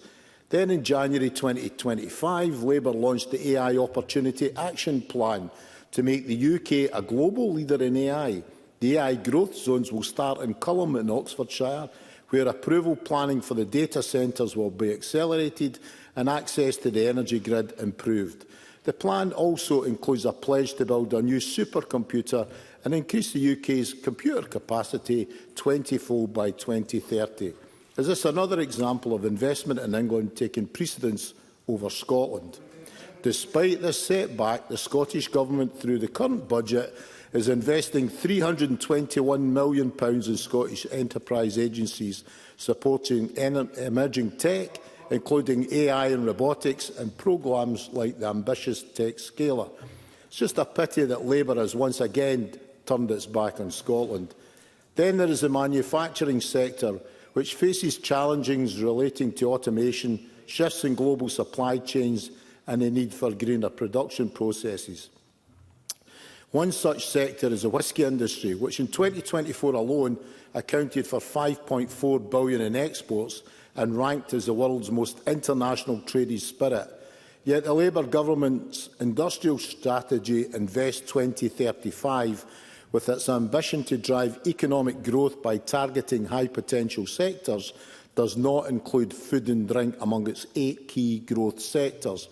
Despite the global significance of Scotch whisky, a major economic powerhouse for both Scotland and the UK, the industry contributes £7 billion in gross value added to the UK economy and supports 41,000 jobs in Scotland. There is also the UK Labour Government's Industrial Strategy Advisory Council, there to ensure that needs and interests of industry across the UK are represented within the Labour Government's policy-making processes. Yet once again, there is a lack of representation of the food and drink sector on the Industrial Strategy Council. As Diageo pointed out in evidence to the Scottish Affairs Committee, food and drink is a large important sector that is economically important to the UK and has strong domestic support. We believe that this might be recognised via representation on the Council and the formation of the wider strategy. Once again, a key Scottish industry is being ignored by the UK Labour Government. University Scotland also has its concerns over the Industrial Strategy Council, given its cross-UK remit. They have called for a transparent framework or formal mechanism to ensure the Council connects to the devolved administrations and other stakeholders in the devolved nations on a regular basis. They go on to state, "We note and understand the inclusion of Skills England on the Council. While it makes sense to have a strong connection into strategic skills policy, this is another body in which Scotland is not directly represented, nor is it yet clear whether Skills England will set strategy for England only or cover cross-UK agendas. This gives us further concern that UK scope of the Council will inadvertently but inevitably be steered in the direction of the needs of England and its regions. Presiding officer, Scotland has shown stronger economic performance than the UK. Our GDP growth was higher, we have more people in employment and less of them are unemployed. In January 2025, Scotland's private sector economy climbed from 11th to 6th among UK nations and regions, driven by a strengthening in services activity and a slower decline in overall activity compared to other regions. Despite this, Scotland faces challenges like the UK-wide impact of US tariffs, rising energy costs and increased employer national insurance. We can only combat these challenges with the economic levers that other countries have in order to protect their economy. Labour has shown that its focus is on south of the border, not Scotland. Therefore, only independence will deliver the support our industry needs in these challenging times. Thank you, Ms MacDonald. I now call Christine Graham to be followed by Alexandra Stewart. Ms Graham. Thank you, Deputy Presiding Officer. I think I come to this debate from a slightly different angle. The war in Ukraine, the vagaries of a flood of Trump executive orders, those tariffs, indeed the folly of the UK coming out of the EU, despite Scotland voting to remain by 62%, has again exposed the fragility of the UK economy and in particular the UK manufacturing capacity. This flows from decades of successive UK governments, at least from the 60s onwards, slipping happily into an importing nation, at least of goods, and relying on being a service economy. So that vulnerability will take major change at a UK level to undo. I recall when the label on goods as made in China or made in Taiwan provoked scorn and even laughter. Well, we're not laughing now, are we? Skoda, Lada, the same goes for them. Practically every device we use has Chinese components, and as for Taiwan, which I visited many years ago, it is impressive with so little in the way of natural resources and with the looming threat of China just across the water. It has invested in research and development with great success. To protect itself from patent theft, it invests just as heavily in legal protections and licenses the production flowing from its patents. Across the borders in Midlothian in my constituency, the wool industry is now, while of high quality, a shadow of its former self, and with it went the jobs. Coal mining in Newton Grange, Gorebridge and Pennycook are consigned to the museum and memorials. Pennycook's famous paper-making site has been redeveloped into residential housing. These all sustained entire communities. Now, some of this was the natural evolution of a changing international manufacturing landscape, and I accept that. However, we, that is the UK, missed the boat in anticipating modern manufacturing requirements. Take, for example, the many wind farm developments across my constituency and elsewhere. Which companies manufacture the turbines? I understand the two main manufacturers are Vestas, an American company based in Portland, and Siemens Gamesa of Madrid, Spain. That particular company history states, and I quote, 40 years ago we saw limitless potential in wind, from powering factories to illuminating homes around the globe. Our technological leadership has accompanied us all these years, from our first wind turbines to our powerful offshore projects, from the very first wind generators to the world's largest wind farms. Close quotes. 40 years ago, they saw the limitless potential. What was the UK doing then? So it illustrates the very point I'm making. Even the 9 largest public owners of wind farms in Scotland are foreign. Danish wind company Doing, Swedish power company Vattenfall, Norwegian Statkraft and Munich's municipal energy company. The UK government owns not one. To rub salt into the wound, we have high energy costs, both domestically and commercially. In Norway, while 69% of wind farms are also owned by foreign companies, at least 31% is owned by Norwegian companies. So in my view, the UK government failed Scotland in the 60s and 70s by selling off the oil and gas and failing to build that extraordinary Norwegian pension fund global from their oil and gas revenues, now amounting to, in the latest figures, £1.5 billion. Now, you'll say we are where we are. Indeed, but it's worthwhile seeing how we got where we are and whether lessons have been learned by the UK government, which, after all, has the economic power. It's not here. I would say they've not learned lessons. The saving of British Steel happened because it was an emergency. So support is needed. But let's be clear, the Scottish Government can only tinker at the edges. And we should not, with the huge constraints of devolution, say otherwise. Let me return to Taiwan, where we can learn to invest in and value our R&D in our universities, referenced in some respects by Gordon MacDonald's comments. We can also, with the UK, protect our produce with the label Made in Scotland, which has worldwide value.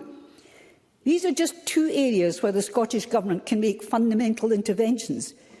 But let it be clear, it is successive UK governments with substantial reserve powers which has failed, as I hope I have illustrated over the decades, to provide the UK, let alone Scotland, with an industrial strategy. Thank you. Thank you, Ms Graham. I now call Alexander Stewart to be followed by Claire Hawkey. Mr Stewart.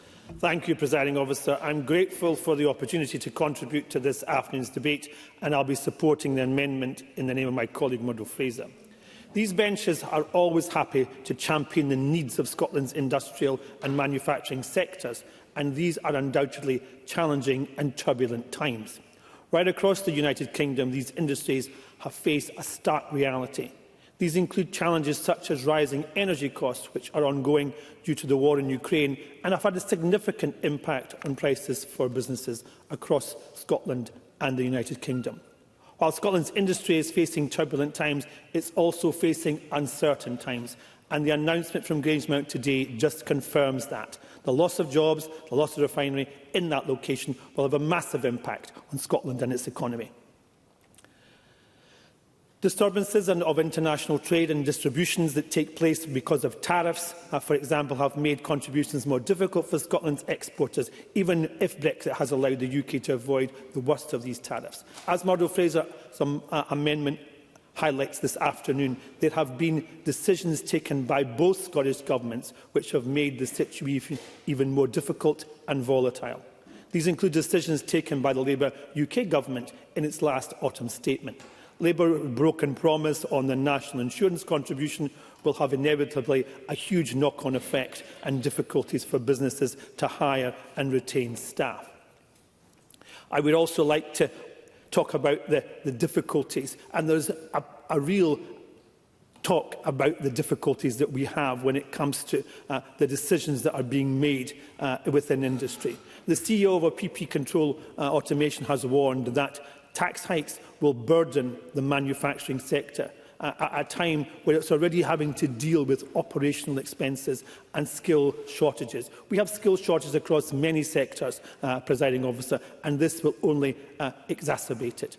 A top director from SP Global has warned of the national insurance contribution rise that will have to manufacturing. It will ensure that jobs are lost and that there's not the rate that we've seen in the past. And some of that will go back to the scenes that we saw during the pandemic in the mid-2020s. The Labour government has said that it wants to make growth a priority. Well, if it's going to make growth a priority, its actions and its deeds need to make that a reality. And the reality is that the decision to raise taxes will make growth more difficult for industries across Scotland as a whole of the United Kingdom. The fact that tax increases are happening at the same time as Labour's new employment rights bill will only make the bad situation even worse, Presiding Officer. The reforms that already are causing instability. It's fueling confidence, and further uncertainty within the business communities across Scotland is evident to see. It's also clear that the aspects of the reforms will have a real impact in practice. The Law Society of Scotland has said that the new provisions around zero-hour contracts are overly competitive and they will lack clarity, and that in itself will cause real issues for individuals. Labour's own impact assessment suggests that these reforms could cost businesses an extra £4.5 billion across the United Kingdom. £4.5 billion being added to something which it will impact industry in every sector. However, the businesses here in Scotland may themselves, the biggest challenges are from the SNP themselves, who have created some of these difficulties. Perhaps the most obvious example is the high tax agenda that the Scottish Government continues to have. And on this issue, leading economists have warned that the SNP's approach to income tax is not working, and that tax diversion from the rest of the United Kingdom risks shrinking the Scottish Government and the Scottish tax base. Higher Scottish taxes are making it more difficult for leading industries to attract and retain top talent, and that is a difficulty within the heavy industries and manufacturing sectors as well. According to the Scottish Government's own data, the average salary of the Scottish manufacturing sector is significantly different to the average within Scotland. And that means that workers are far more likely to fall into the SNP's higher tax rates and lower thresholds. Given the importance of the sector, the Scottish economy, the Scottish Government should be careful that its own policies don't end up clipping the sector's wings within that priority.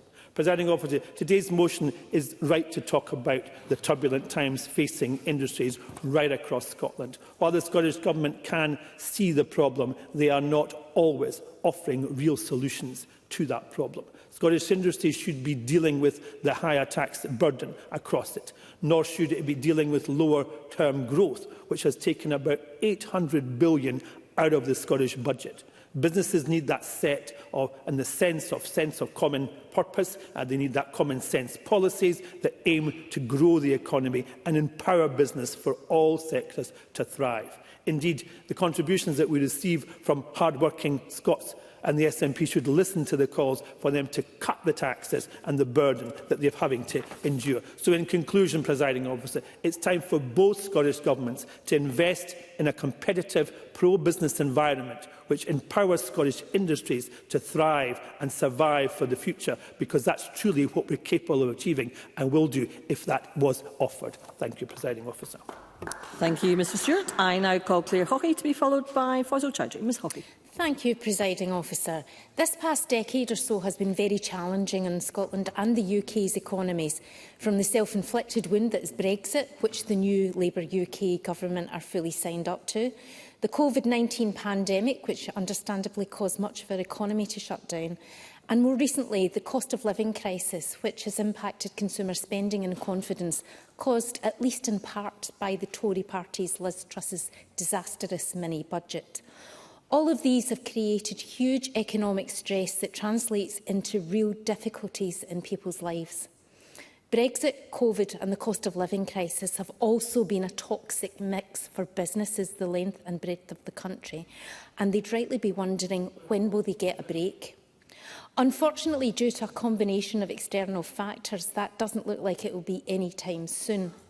According to the respected Fraser of Allender Institute, the beginning of 2025 has seen growing unease as firms prepare for rising costs and escalating geopolitical tension, most notably the introduction of trade tariffs by US President Donald Trump. The talk of tariffs can seem abstract, particularly given they are being introduced on the other side of the pond and being reciprocated in countries like China, but they will have an impact on communities across Scotland. Presiding Officer, I've had the pleasure of visiting many manufacturing businesses in my constituency that export to the EU and to the USA, and I've heard countless times about how Brexit has made doing business all the more difficult, cutting profit margins or impacting on their abilities to grow their workforce and operations. There are companies which provide highly skilled, well-paid jobs in my constituency, and the impact of tariffs on them, like the impact of Brexit, will be very real indeed. We know that post-Brexit, many businesses sought closer working relationships with companies and consumers in the USA, and the President has now imposed harsh tariffs upon them. And whilst I deeply disagree with many of President Trump's policies, the US is a highly important market for Scotland, and the Scottish Government continues to support a positive transatlantic trading environment that boosts Scottish industries. Additionally, weeks of tough talk on trade from the White House has caused market volatility across the world, with the US tariffs sending the cost of UK borrowing skyrocketing. And this in turn has led to further fears that further UK tax rises could be on the cards. And it's absolutely right that the Scottish Government is working with key partners in the business community and trade unions to map out the actions required in Scotland, and indeed the UK as a whole, to respond to these emerging economic challenges and ensure that the needs of the devolved nations are at the heart of UK decision-making. These tariff challenges are being imposed upon Scottish industry externally, but we do need to do what we can to respond to these to protect Scotland's interests too. As the First Minister said in his Butte House press conference earlier this month, there is a need to challenge ourselves on policy to make sure the policy interventions that we take are commensurate with the scale of the challenges we now face. And I do look forward to hearing more from the Scottish Government as these discussions with industry bodies and trade unions proceed, particularly with the programme for government being published next week.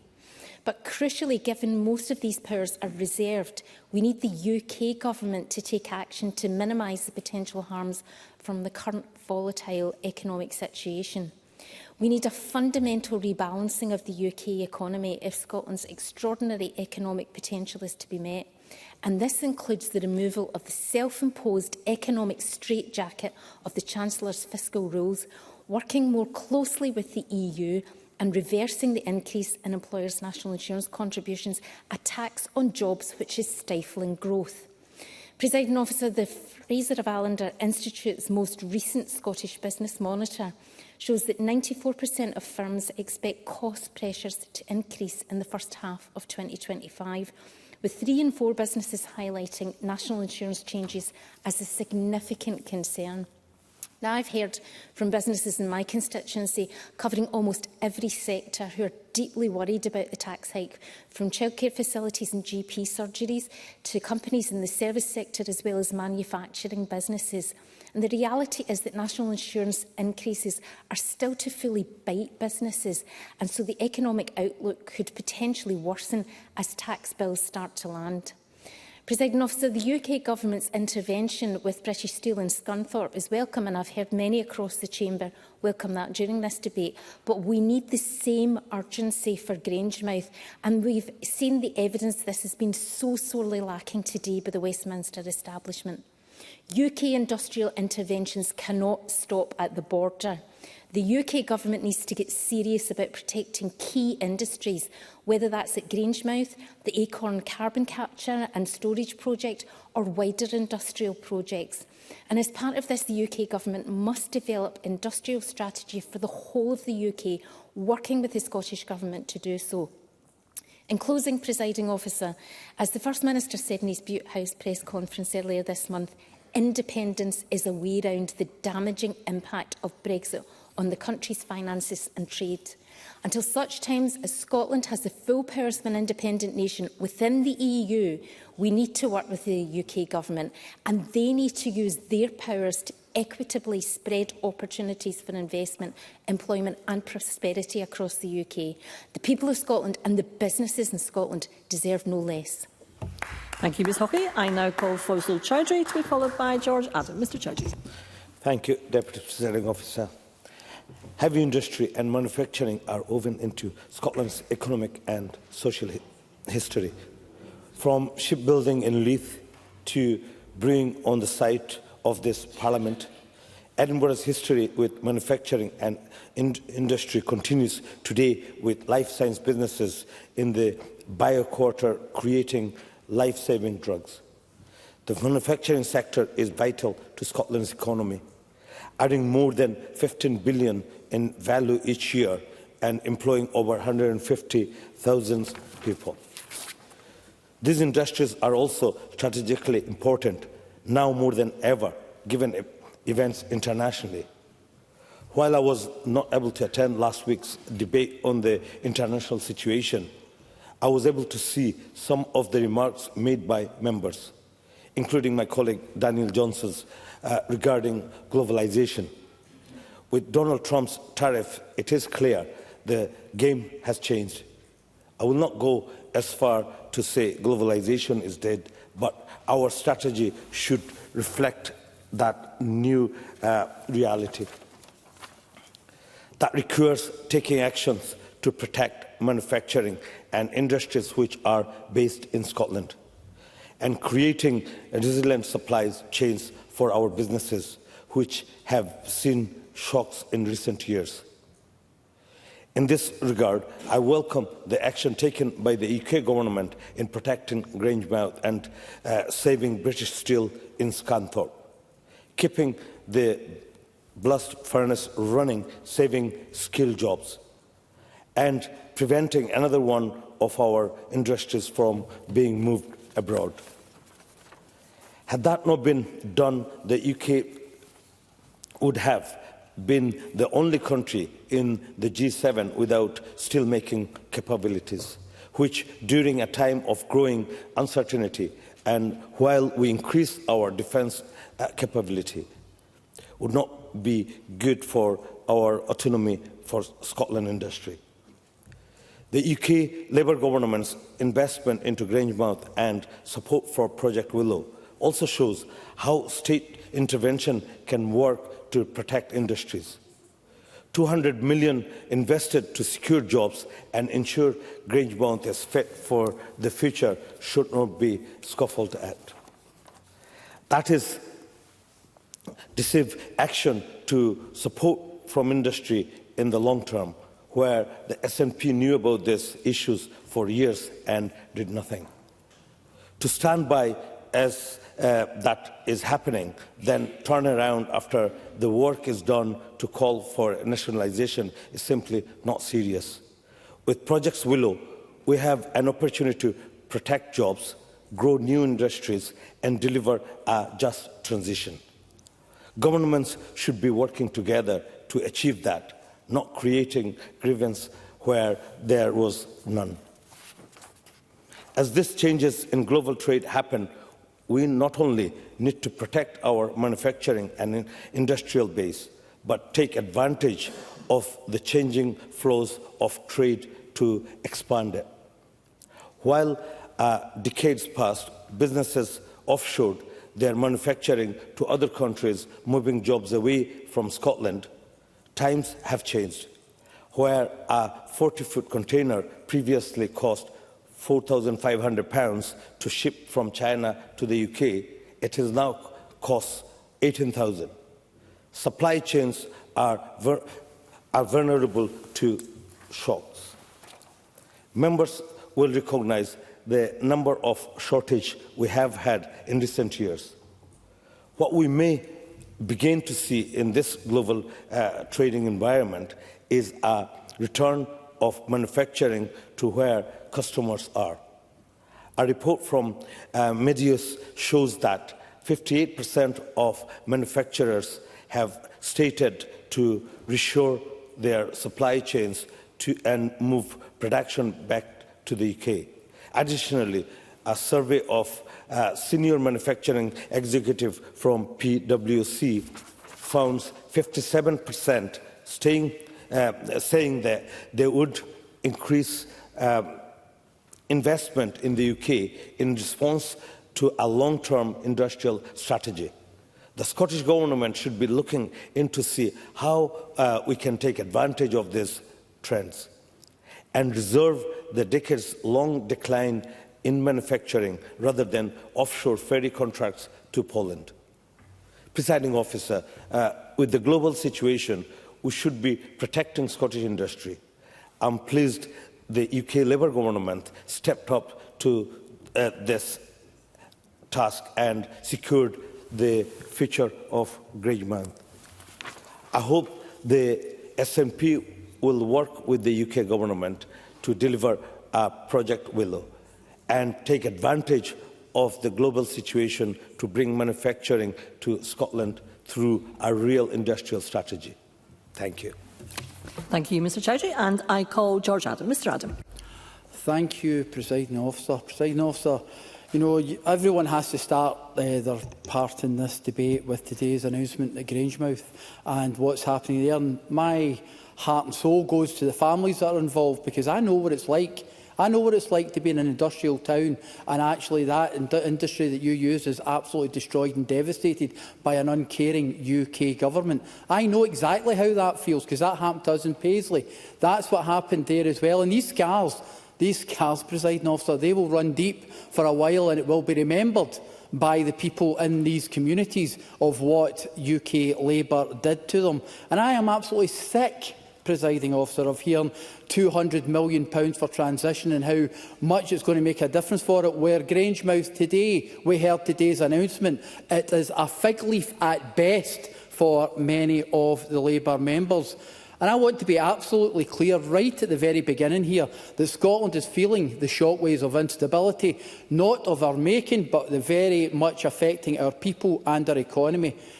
And some of these people will be people that you'll see today that are there from the MS Society, because this is MS Awareness Week, Presiding Officer, and members will be glad to hear that Stacey Adam isn't here this week, so she's still got access to email and will be hassling you on the issues. But if you ask them, if you ask those at the MS Society what is affecting their members, they will tell you it is the brutal attack on their community by the UK Labour government on their benefits. And that's the problem. But it's not just that we're dealing with at this stage as well, because across the globe, the forces of chaos and aggression are tightening their grip as the people of Scotland look on in fear and trepidation. Russia's brutal and barbaric invasion of Ukraine rumbles on, displacing families, killing innocents and disrupting energy and trade routes across Europe. And in Palestine, the humanitarian tragedy deepens every day, with thousands dead and their infrastructure obliterated and with no end in sight. And these are not isolated horror stories. They are seismic global crises that ripple through every household here in Scotland. And we are not insulated from this. We, along with the rest of the world, are interconnected with it. Whether it's rising fuel costs in Renfrewshire or inflation that's hitting local businesses in Paisley, the impact is felt by everyone keenly. Now more than ever, Scotland must be a voice for peace, cooperation and for fairness across the world stage. And that brings me to Trump's tariffs and his economic mayhem of isolation. As if global conflict wasn't enough, we've now got another storm to deal with, and that's Trump's tariff. Yes, he's back, and yes, he's brought chaos with him. His economic policies seem to be, if it moves, tariff it, tariff it. If it doesn't move, tariff it anyway. And we now live in a world where even poor penguins herd in McDonald Islands are subject to a Trump tariff. I don't know what the penguins did to him, presiding officer, but I think when he heard it was McDonald's, he thought it was a good business opportunity for them. Though, frankly, I think they still would probably make better economic decisions than the man himself. The truth is, Trump's isolationist trade tantrums are disrupting our supply chains and damaging Scottish exporters, especially in food, drink and manufacturing. And do you know what else there is? Scotland, through all this, is isolated. We're no longer in the EU, no longer at the top table, thanks to Brexit we didn't vote for. We're standing outside the world's largest single market, nose pressed to the glass, while the UK government hands out trade deals like novelty tea towels and calls it Global Britain. Westminster has let down Scotland time and time again, because we've seen painfully and repeatedly how successive UK governments have failed Scotland. In Grangemouth, Scotland's only oil refinery, critical for energy security, a major source of high-quality jobs. However, the Labour government were quick to nationalise British Steel in England. Good job, guys. But when it comes to Scotland, suddenly it's a private matter. Anas Sarwar stood in front of TV cameras and promised to save Grangemouth. Then he performed the biggest backtrack ever, and this just isn't good enough, presiding officer. And what about Project Willow? A clear, viable path to transform Grangemouth into a sustainable aviation fuel hub, funded jointly, backed by experts, ignored again in favour of English sites. And let's not forget carbon capture. Peterhead shelved, Acorn delayed again and again. Meanwhile, Teesside gets the green light and the money. Member is bringing his remarks to close very shortly. Down in Westminster, they found the cash to redevelop Old Trafford, but not a penny for Scotland's industrial future. Enough is enough, presiding officer. Scotland deserves better than being treated like an afterthought. Here's the thing, presiding officer, beside all of this, despite Scotland outperforming the UK, our economy is growing, we're leading the UK in foreign direct investment, we're a hub for high-tech, green tech, AI, life sciences, you name it, we're good at it. Towns like Paisley are filled with talent, innovation and resilience. Just imagine what we could do with the full powers or economic powers of independence. And that brings me to my closing, presiding officer. In these turbulent times, rattled by war, tariffs and broken promises, Scotland needs more than sticking plasters. We need the powers to shape our future. Westminster's had its chance. Decade after decade, promise after promise, each one being broken. Now it's time we had the powers, because the best people to make our decisions are those in Scotland and people who live here. And that, presiding officer, is why the only way forward for our country is to be in control of its own destiny as an independent country at the heart of Europe. Thank you, Mr Adam. We will now move to closing speeches, but I note that the member who had spoken in the debate is not present, which is, of course, discourteous to all the other members who spoke in the debate and to the Chair, so I would expect an apology. And with that, I call on Jamie Green to close on behalf of the Scottish Liberal Democrats. Up to 6 minutes, please. Thank you, Deputy Presiding Officer.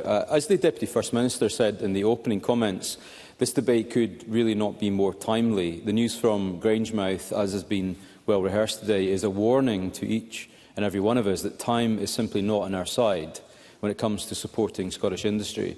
I'm actually surprised that so many people are surprised by the news today, because it's actually been a long time coming. The business itself warned both of Scotland's governments for many, many years of its pending potential doom.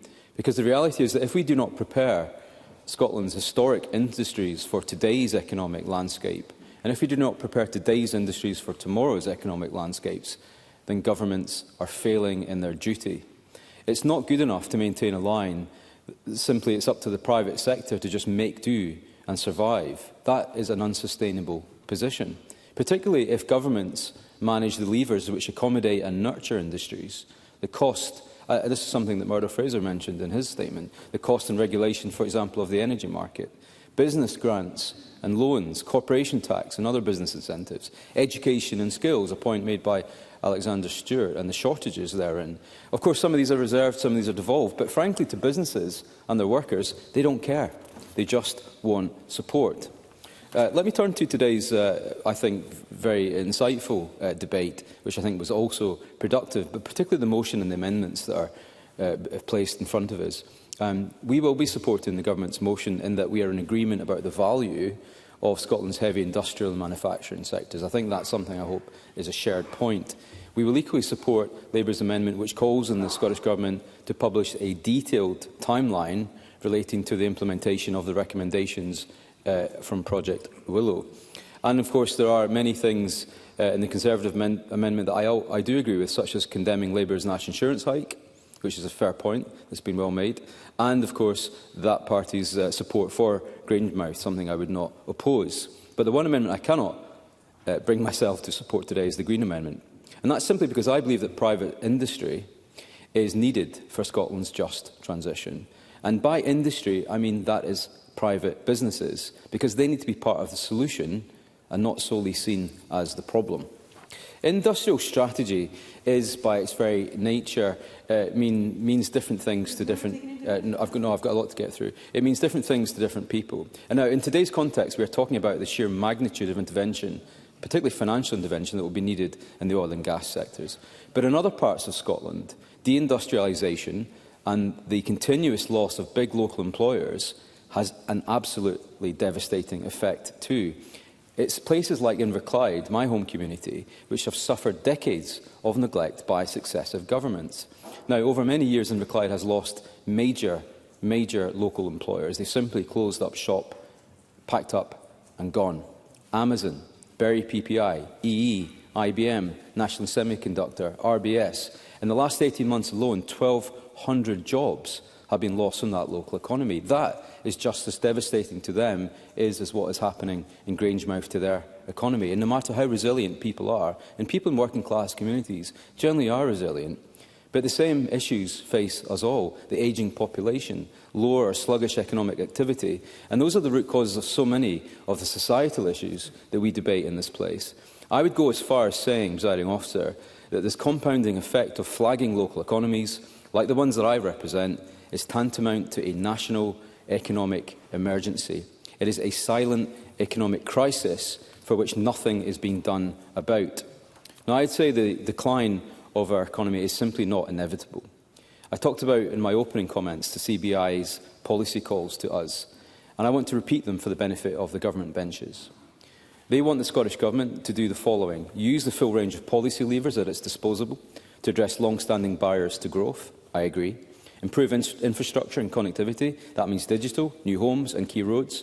I agree with that too. Ensure Scotland's economic strategy puts long-term growth ahead of short-term revenue raising. I also agree. And finally, announce a skills strategy and a plan on how we will develop the workforce of tomorrow's labour markets. Again, I agree with that. And it's that last point I think is the most important one. Because Scotland needs to urgently address its labour and skills shortages. Scottish Engineering produced a report recently which talked about the stark situation facing the engineering sector. Half of engineering companies in Scotland are facing difficulties due to the lack of skills in the marketplace. That's not how you create a vibrant, flourishing economy. In fact, both of Scotland's governments need to knock their heads together and come up with a long-term industrial strategy that works for all of our communities. Now, Scotland punches above its weight in many industries, but that plan must include a strategy on how we will meet the needs of tomorrow. Our 5 key growth areas: renewables, life sciences, financial services, creative industries and the space and tech sectors. Those 5 industries alone currently employ over 300,000 people and contribute over £27 billion GVA to the Scottish economy, alongside AI, biotech, satellite, space, precision medicine and, yes, defence as well. These are all the industries which I think will advance Scotland's economy and restore our place in the world on an industrial scale. Every small, medium and large business needs a message from this chamber today that is unified in voice, that says to them, we are on your side, we will help you thrive and we will facilitate your growth. No ifs or buts. I can assure members that from these benches, those businesses will have a listening ear on my part, because towns like mine can ill afford anything less than a laser-sharp focus on rejuvenation and growth. Presiding Officer. Thank you, Mr Green. I now call Lawrence Slater to close on behalf of the Scottish Greens. Up to 6 minutes, please. Thank you, Presiding Officer. Today's debate has indeed revealed quite a lot in common across the chamber. I think there seems to be a consensus that a proactive industrial and energy strategy is required, that we would like to see a return of high-value manufacturing to Scotland. I don't think anyone wants to see a sort of Trumpian vision of hordes of Scottish people assembling shoes and small electronics. But there is a possibility of doing high-value manufacturing. Members will recall from my register of interest that I used to work for Orbital Marine Power. We built the world's largest tidal turbine in Scotland and in the port of Dundee. The components of that were assembled in Scotland, launched and are now operating in Orkney. Many of the components for that, the high-value components, gearboxes, generators, so on, were sourced from Europe, not manufactured in Scotland, which is a shame. Some of the components were manufactured in Ireland and indeed in England, but not in the UK, not in Scotland. We did assemble that here. There are big challenges to shifting a whole economy, as Donald Trump is trying to do, back to manufacturing. But there are areas where Scotland is already good at this. I've spoken before, and I spoke at the Business for Scotland conference that Murdo Fraser referenced earlier, about scaling up already successful Scottish businesses. We already have within Scotland, I'll come to the DFM in a second. Was that an accident? Sorry. We already have many successful small and medium-sized enterprises in Scotland that supply components to renewable industry, to the oil and gas industry, that have the scope to scale up. And that seems to me to be the piece of the economic puzzle that we're missing in Scotland, is supporting those. And I'm thinking specifically of engineering-related businesses, because that's the industry with which I'm most familiar, but to scale up, not only to supply Scotland, but further afield. There seems to be substantial agreement across the chamber that increased UK government investment is required, and that the cost of energy is a major barrier. And unlinking the artificial connection between gas prices and electricity prices in the UK would go a long way to resolving some of these problems. I have a great deal of dismay at Fergus Ewing's intervention, which ignores the UK's historical emissions and contribution to climate change in the world, which at least Murdo Fraser acknowledged the offshore component of our emissions. Tackling climate change is a collective endeavour. I'll come to the member in just a moment. Tackling climate change is a collective endeavour. Of course, if any of us look at our individual emissions, they are trivial on the global scale. But every single one of us around the world needs to do our bit to meet the collective challenge. Saying that we should get away with bad behaviour while expecting others to behave well is cynical and is not going to resolve the problem of climate change that we know needs to happen. I'll thank the member. Well, the point is that it's good behaviour, because if you take Rosebank, their analysis shows that the carbon emission will be 14 kilograms of carbon per barrel, and if electrification of the platform, another innovative method of cutting carbon emissions, takes place, it goes down to 4 kilograms.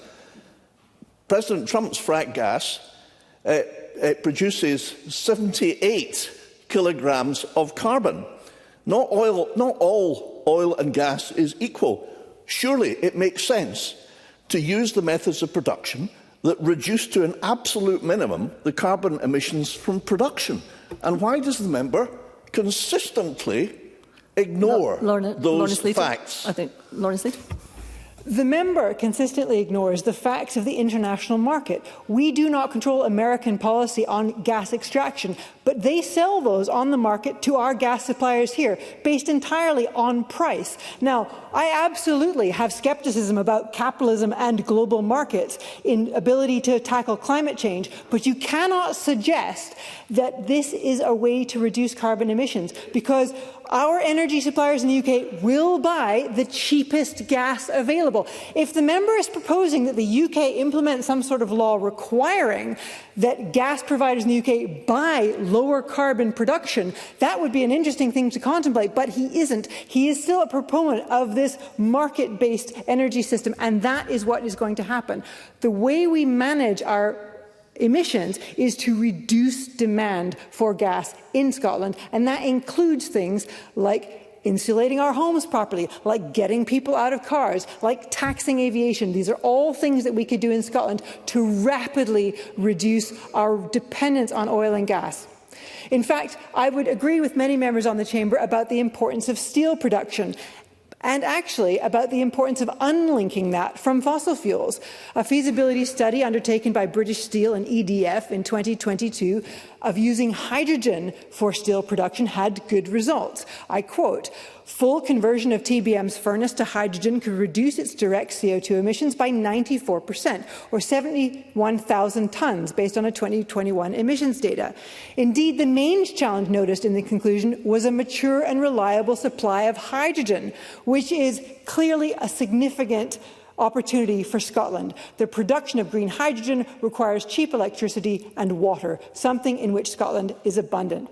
In summary, Presiding Officer, many of the problems noted today with Scotland's challenges in industry are things that could be resolved by rejoining the EU. Access to research funding, access to labour and skills, access to the results of that research, and access to the European Common Market. All of these would improve our economy and our industrial strategy. And if the UK cannot be prevailed upon to rejoin the EU, then Scotland should be given the choice and allowed to do so. Thank you, Ms Leader. And I call on Daniel Johnson to close on behalf of Scottish Labour. Up to 7 minutes, please. Thank you very much, Deputy Presiding Officer. I could begin my summing up contribution in the same way that I began my opening contribution. I think we do need to all think about the 400 workers working in the refinery at Grangemouth. This is going to be a very difficult day for them as operations cease. And indeed, I do wonder what those workers would make of today's debate. It is perhaps it will ring a little bit hollow, and we need to be mindful of that. I'm very happy to take interventions, but it's a little bit distracting if people do that in my left ear.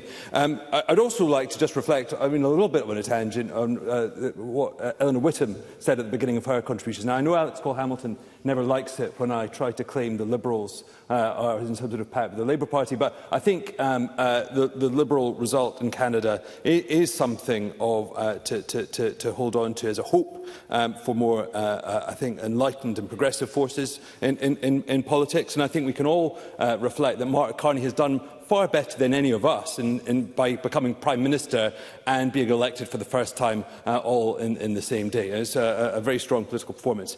But look, I think, let me attempt to draw the various strands together, and I think there are some points of consensus, there are some points of disagreement. I think some of the most important points, actually, despite the fact that Lorna Slater and Fergus Ewing might be in disagreement, have been made by both of those members. Fergus Ewing is absolutely correct that if we want our industry to be competitive, we have to look very seriously at electricity prices and energy prices. And as long as those prices remain higher than our comparator economies, our business and industry will struggle to compete. That is just a fundamental. It has always been a fundamental. The reason that Britain was so successful in the 19th and early 20th century was access to coal. The reason that the US has been so successful through the 20th century and the 21st century to date is because of its access to cheap and reliable reliable oil. The future economy, and this is where I agree with Lorna Slater, will be built by those economies that secure the most reliable and robust renewable energy economies. Those things I do not think are in dispute. I think the question is how we get there and do so reliably. But in mistake, this transition is vital and necessary. Very happy to give way to Mr. Ferguson. One point. Does Mr Johnson agree with Daniel Yergin, for example, that there's little chance of achieving, no chance of achieving net zero by 2030, but actually any chances of achieving it by 2050? Most governments in the world, most commentators agree that any such chance is receding as well, for a series of very practical reasons. Dan Johnson. I think we have to look very earnestly. First of all, let's be clear what the target is for 2030. That's decarbonisation, current electricity generation. I think we also need to recognise we consume, every household consumes 3 times as much energy in gas heating that building as we currently consume in electricity. The challenge of electrification, which is fundamentally what transition is about, is huge. And I think we need to have a very serious look at what our plan looks like to deliver it, because we do have to deliver it. Which brings it, and I'm going to just accept the temptation to go down the rabbit hole. I think, as it's invited by Murdo Fraser about electricity prices, because he's right, it's not simply about electricity, but first of all, he is ignoring the point I just made about our gas consumption isn't just through electricity generation, it's also in terms of buildings heating. That's a fact. Other countries are less reliant on gas to heat their buildings, as the UK is. Secondly, if you look at any of the analysis, first and foremost is that we use marginal cost of last generating unit of power as the fundamental benchmark of the cost of our electricity. That means the most expensive bid is the one that actually sets the price for everyone, and gas has been the most expensive source. So the fact that we have that structure in place is one of the... And the other thing is infrastructure. We have failed to invest in infrastructure, and indeed in 2017, and this was the point I was trying to make in my intervention, we sold off our gas storage, which meant that our resilience meant that we were probably most exposed, more exposed than any other country, certainly in the Western world, to fluctuating gas prices, which meant we had no resilience and no ability to smooth those prices. Those things taken in turn are why we find ourselves with electricity price review. And I would just remind him that it was his party that was in government between 2010 and 2015 and could have done things about that and have not. Fundamentally, the energy market review being undertaken by the Department of Energy and Net Zero is looking at this. Now, I don't want to go down the other rabbit hole of zonal pricing, but the reason that is in discussion is because DESNZ is looking at those things. It is very important, but I think we all need to kind of acknowledge the role various governments take place. I know some time, but look, fundamentally, the fundamental question that has been posed is, should we have looked at the same things for Scunthorpe, for Grangemouth as for Scunthorpe? I set out why I think there are salient differences, but I would also gently point out to the government this.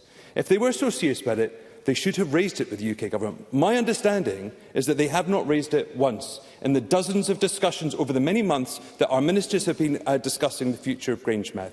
Beyond that, they haven't even asked for it to be put on the agenda. Now, if that is incorrect, I'm very happy to be corrected by either Deputy First Minister or Tom Arthur in the summing up. But that is my understanding. Now, if they want it to be taken seriously, they need to take it seriously themselves. And I think not putting it on the agenda, I think probably reflects a little bit of whether or not this is a serious point or something a little bit more opportunistic, foisted upon them by their leader in Westminster. Happy to give way to the Deputy First Minister. Deputy First Minister. Pure clarity. What is he saying we didn't put on the agenda? Sorry, I didn't quite follow that. Daniel Johnson. Sorry. My understanding is the Scottish Government at no point requested the possibility of nationalising Grangemouth to be discussed in the many discussions between the two governments around regarding Grangemouth. We know those governments and those ministers, Michael Shanks and Gillian Martin, have met dozens of times in recent months. They've had a number of discussions. Those discussions have been described as constructive. So if the government want us to take this point seriously, perhaps they need to explain why they never raised it in their discussions with the UK Government. And that is the facts as I understand them. And with that, I'll close. Thank you, Mr Johnson. I now call on Craig Hoy to close on behalf of the Scottish Conservatives. Update. Thank you, Deputy Presiding Officer. This has been a full debate, but what is increasingly clear is that business confidence in Scotland and in the UK has slumped in recent months. And as this debate has illustrated, we now have two governments which, by their actions or sometimes by their inaction, are failing Scottish businesses. That's SMEs, the retail sector, light and heavy industry. Now to the substance of the motion and our amendment. Can I welcome Murdo Fraser's cautious welcome for the intervention and support for British Steel? And I share in the lament that we've heard across the chamber for the loss of oil refining at Grangemouth, which surely undermines our national resilience and which is, in part, a result of the SNP's contradictory energy and economic policies. In pursuing net zero with such aggression, they are hampering Scotland's economy and industrial base, most notably our precious oil and gas sectors. And on Grangemouth, for example, their response was too slow and lacking in ambition and agility. And in some areas, however, they are going too fast. In other areas, they are going too slow in terms of development of a coherent industrial strategy. Both governments must now do more to save Grangemouth and give the workforce a future, be that in alternative energy technologies. And I therefore urge both governments to drive Project Willow forward as timorously as possible. Now, let me start with the contributions across the chamber today. I welcome the contribution of my colleague Pam Gossell. She was clear when she said that businesses across Scotland are grappling with the effects of the national insurance increase imposed by the UK Labour government. At a recent roundtable I attended with retailers, the devastating effect of the impact of national insurance increases became blisteringly obvious, but it is hitting all sectors across the Scottish economy. But as Ms Gossell made clear, the Scottish Retail Consortium has said that Scotland's retailers will face a £190 million annual increase in their tax bill, and that this will inevitably lead to the cost of operating a retail business rising. And these increased costs will not simply be absorbed by businesses, they will be felt by consumers, they will be felt by businesses further along the supply chain, and they will be felt by workers in their pay packets. Wage growth is likely to be held back because of Labour's tax on jobs, and it will increase, impact investment across all industries. I also welcome the contribution of Alexander Stewart, who pointed to the other storm clouds hanging over commerce and industry, including Labour's employment reforms, which will put a further burden on business when many are already struggling. He was right to point out that Labour's own impact assessments suggest that these reforms could cost the UK economy £4.5 billion, something which Mr Stewart correctly noted will also impact Scottish industry. Murdo Fraser was also right when he warned of the pressure on input costs, be that labour costs or energy costs, and I welcome him comprehensively knocking down Labour's claim that we pay more for electricity because of our reliance on gas. That was yet more false testimony from Labour's cabinet, which has a reputation now for broken promises, particularly in relation to the energy sphere, where Scotland was promised lower energy bills as a result of the creation of GB Energy. I also welcome the sage and characteristically correct statements from Fergus Ewing, and I share his concern, a very real concern, that as an oil-producing nation, we now have no oil refining capacity. And I congratulate Jamie Green on his first speech from the Lib Dem benches, and I welcomed a lot of what he said. I see since his move to the Liberal Democrats that he has retained the beard. I'm just not sure as of yet whether he's acquired the sandals. I couldn't see that from my vantage point. Presiding Officer, in Scotland, it is time that ministers acted robustly and comprehensively to reduce the burden of regulation and red tape. And that includes in the planning system, where delays are due in part to pressures faced within council planning departments. This is, says business, choking off investment around Scotland. And I accept there are areas where the UK Government and the past UK Government must do more or should have done more, in particular, as was mentioned, into delivering grid connections, which again is holding back industrial development and investment. Now let me turn to some areas of the macroeconomy that haven't been touched on today. It is no wonder that since Labour's budget, the IMF have slashed UK growth forecasts for this year and next. Inflation is set to rise and GDP per capita will barely budge this year. and borrowing, and more importantly the cost of borrowing, will soar under Labour. It was, and I think Daniel Johnson may now accept this, a bizarre economic form of masochism for Labour to top down the economy. They did willful damage to our economy and our investment prospects, and they will reap the result of that now and into the future. And that, whether that's in our light, our heavy industries, in retail, or in terms of areas such as banking and finance. The budget and the spring statement have slashed business confidence. That is clear. And at the recent retail roundtable I attended, another important issue arose, just as it does with all outreach to businesses, industrial and manufacturing forums including. Preserving and strengthening skills in the workforce is one of the most important ways that a government can support industry.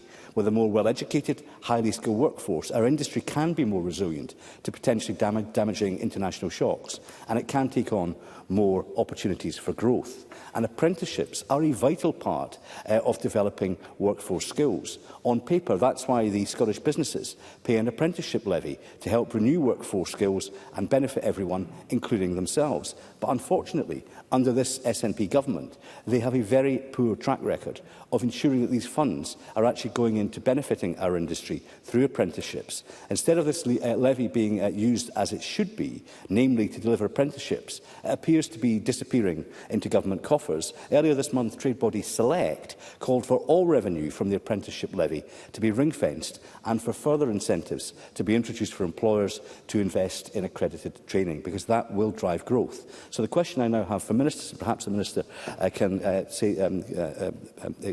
amplify this when he answers. Where are the proceeds of the Barnett consequentials for the apprenticeship levy going? Because the money does look like it is being pocketed by the SNP, leaving businesses to pay for apprenticeships and skills development twice.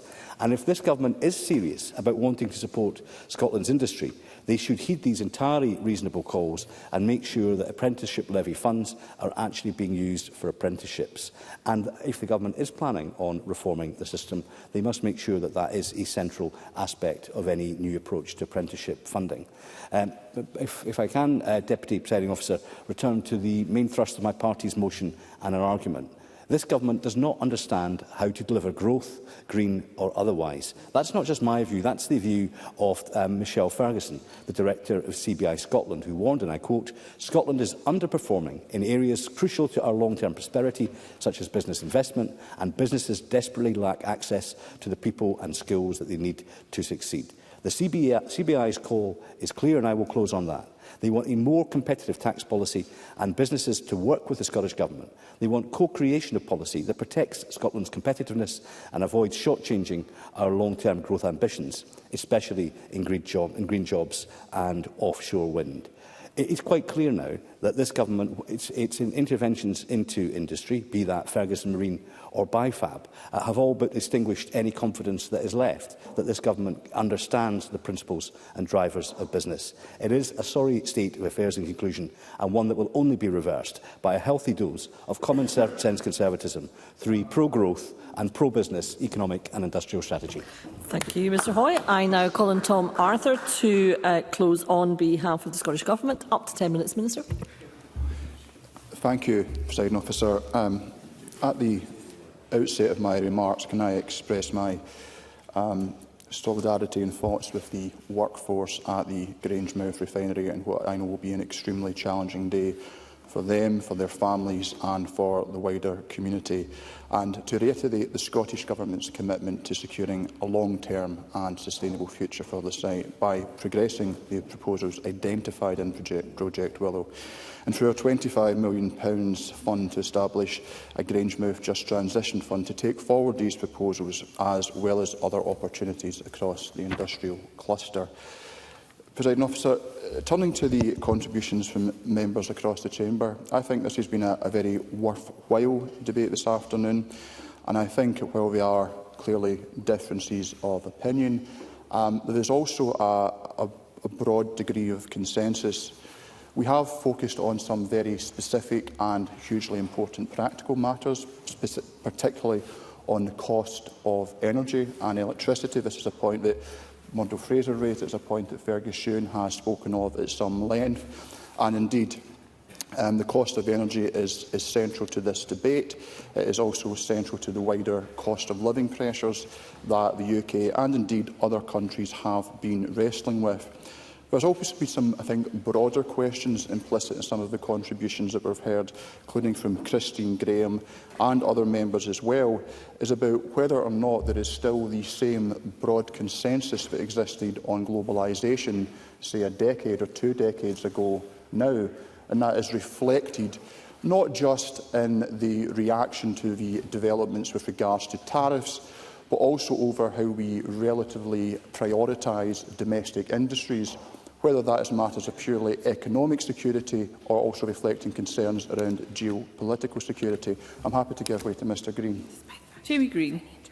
Can I thank the Minister for taking an intervention? I'm sure there is actually a lot of consensus around some of those geopolitical issues that are facing all Western economies. But one thing that came out very clear in today's debate is the continued critique of the Scottish Government's lack of coherent industrial strategy, and that came across from multiple independent reports as a piece of analysis. Will the Minister respond to those criticisms? Minister.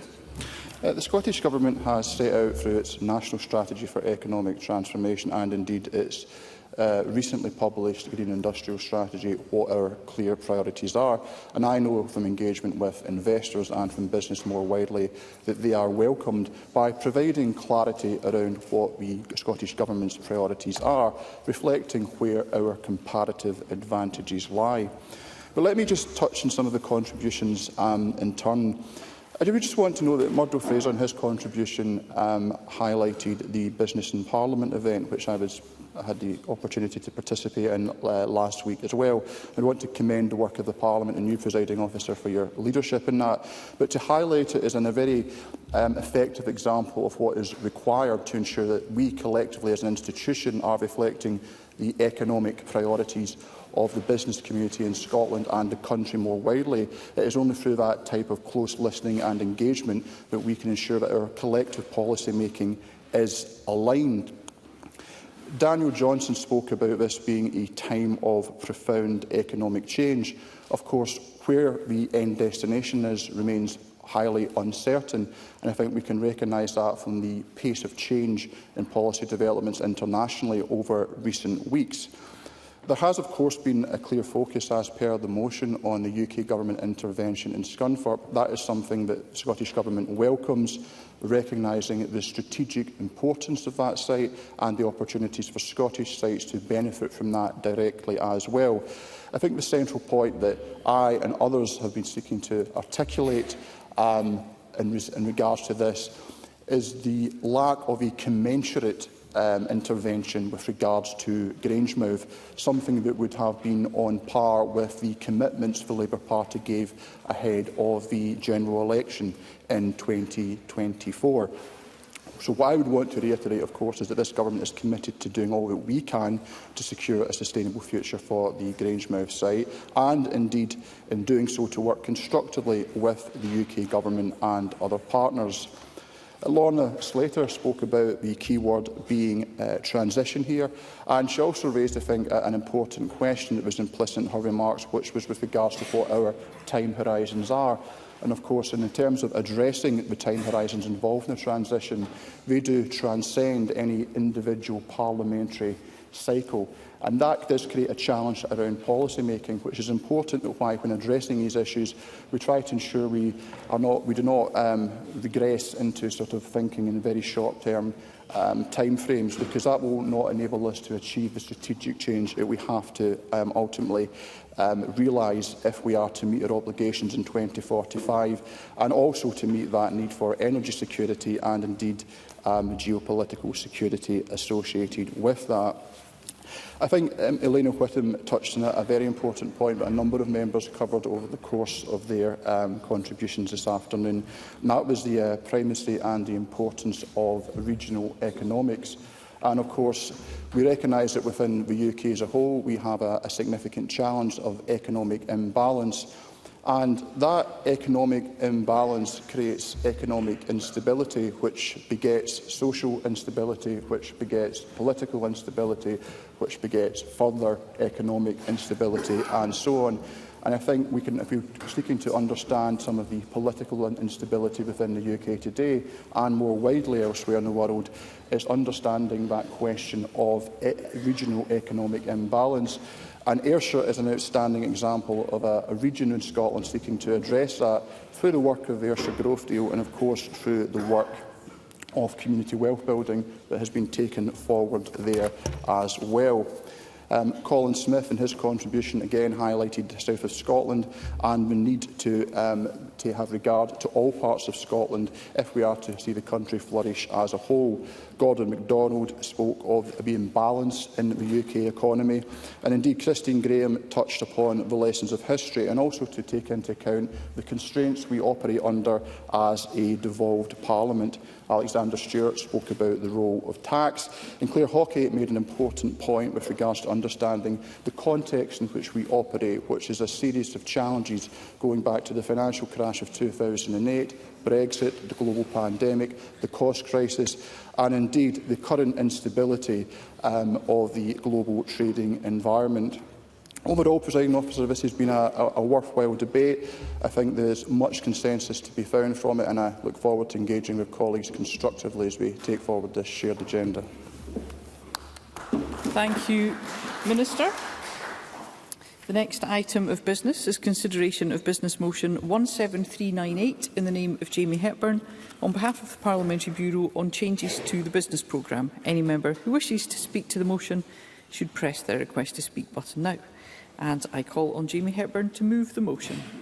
Thank you, President Officer. In moving the motion, I should explain to Parliament that this is to add a statement on the disappointing news that emerged this morning about the cessation of refining at Grangemouth. This statement comes on the back of a request made by the Conservatives, sent by their business manager to me at 11:33 a.m. and then discussed at the Parliamentary Bureau at midday. I should say, President Officer, it was disappointing that Stephen Kerr felt the need to make a point of order ahead of topical questions that somehow inferred that the matter wasn't under active consideration, or at least ignored the fact that it was. Mr Kerr should have more faith in his business manager's ability to bring these matters forward in the usual way, the correct way. Mr Kerr should also have faith in his Parliament's process to schedule these things, such as, of course, the debate we had this afternoon on supporting Scottish industry during turbulent economic times, which I understand many members took the time to raise their concerns about Grangemouth. I'm unclear whether Mr Kerr availed himself of such an opportunity. I should say, Presiding Officer, that I had intended to schedule this debate for Thursday because I recognise that tomorrow is an opposition business day, and I like to try and ensure that where that is the case, the opposition has their day in Parliament. But given Mr Kerr's remarks earlier that he was very keen that we have this statement at the soonest opportunity, and given that it is his party's business tomorrow, I propose that we schedule that statement for tomorrow, which will result in a slightly later decision time of 5:40 p.m. Thank you. No member has asked to speak to the motion. Therefore, the question is that motion 17398 be agreed. Are we all agreed? Yes. The motion is therefore agreed. The next item of business is consideration of two Parliamentary Bureau motions, and I ask Jamie Hepburn on behalf of the Parliamentary Bureau to move motions 17373 on committee membership and 17374 on substitution on committees. Move, Presiding Officer. Thank you, Minister. The question on these motions will be put at decision time, and there are 6 questions to be put as a result of today's business. And can I remind members that if the amendment in the name of Murdo Fraser is agreed to, the amendments in the name of Daniel Johnson and Lorna Slater will fall.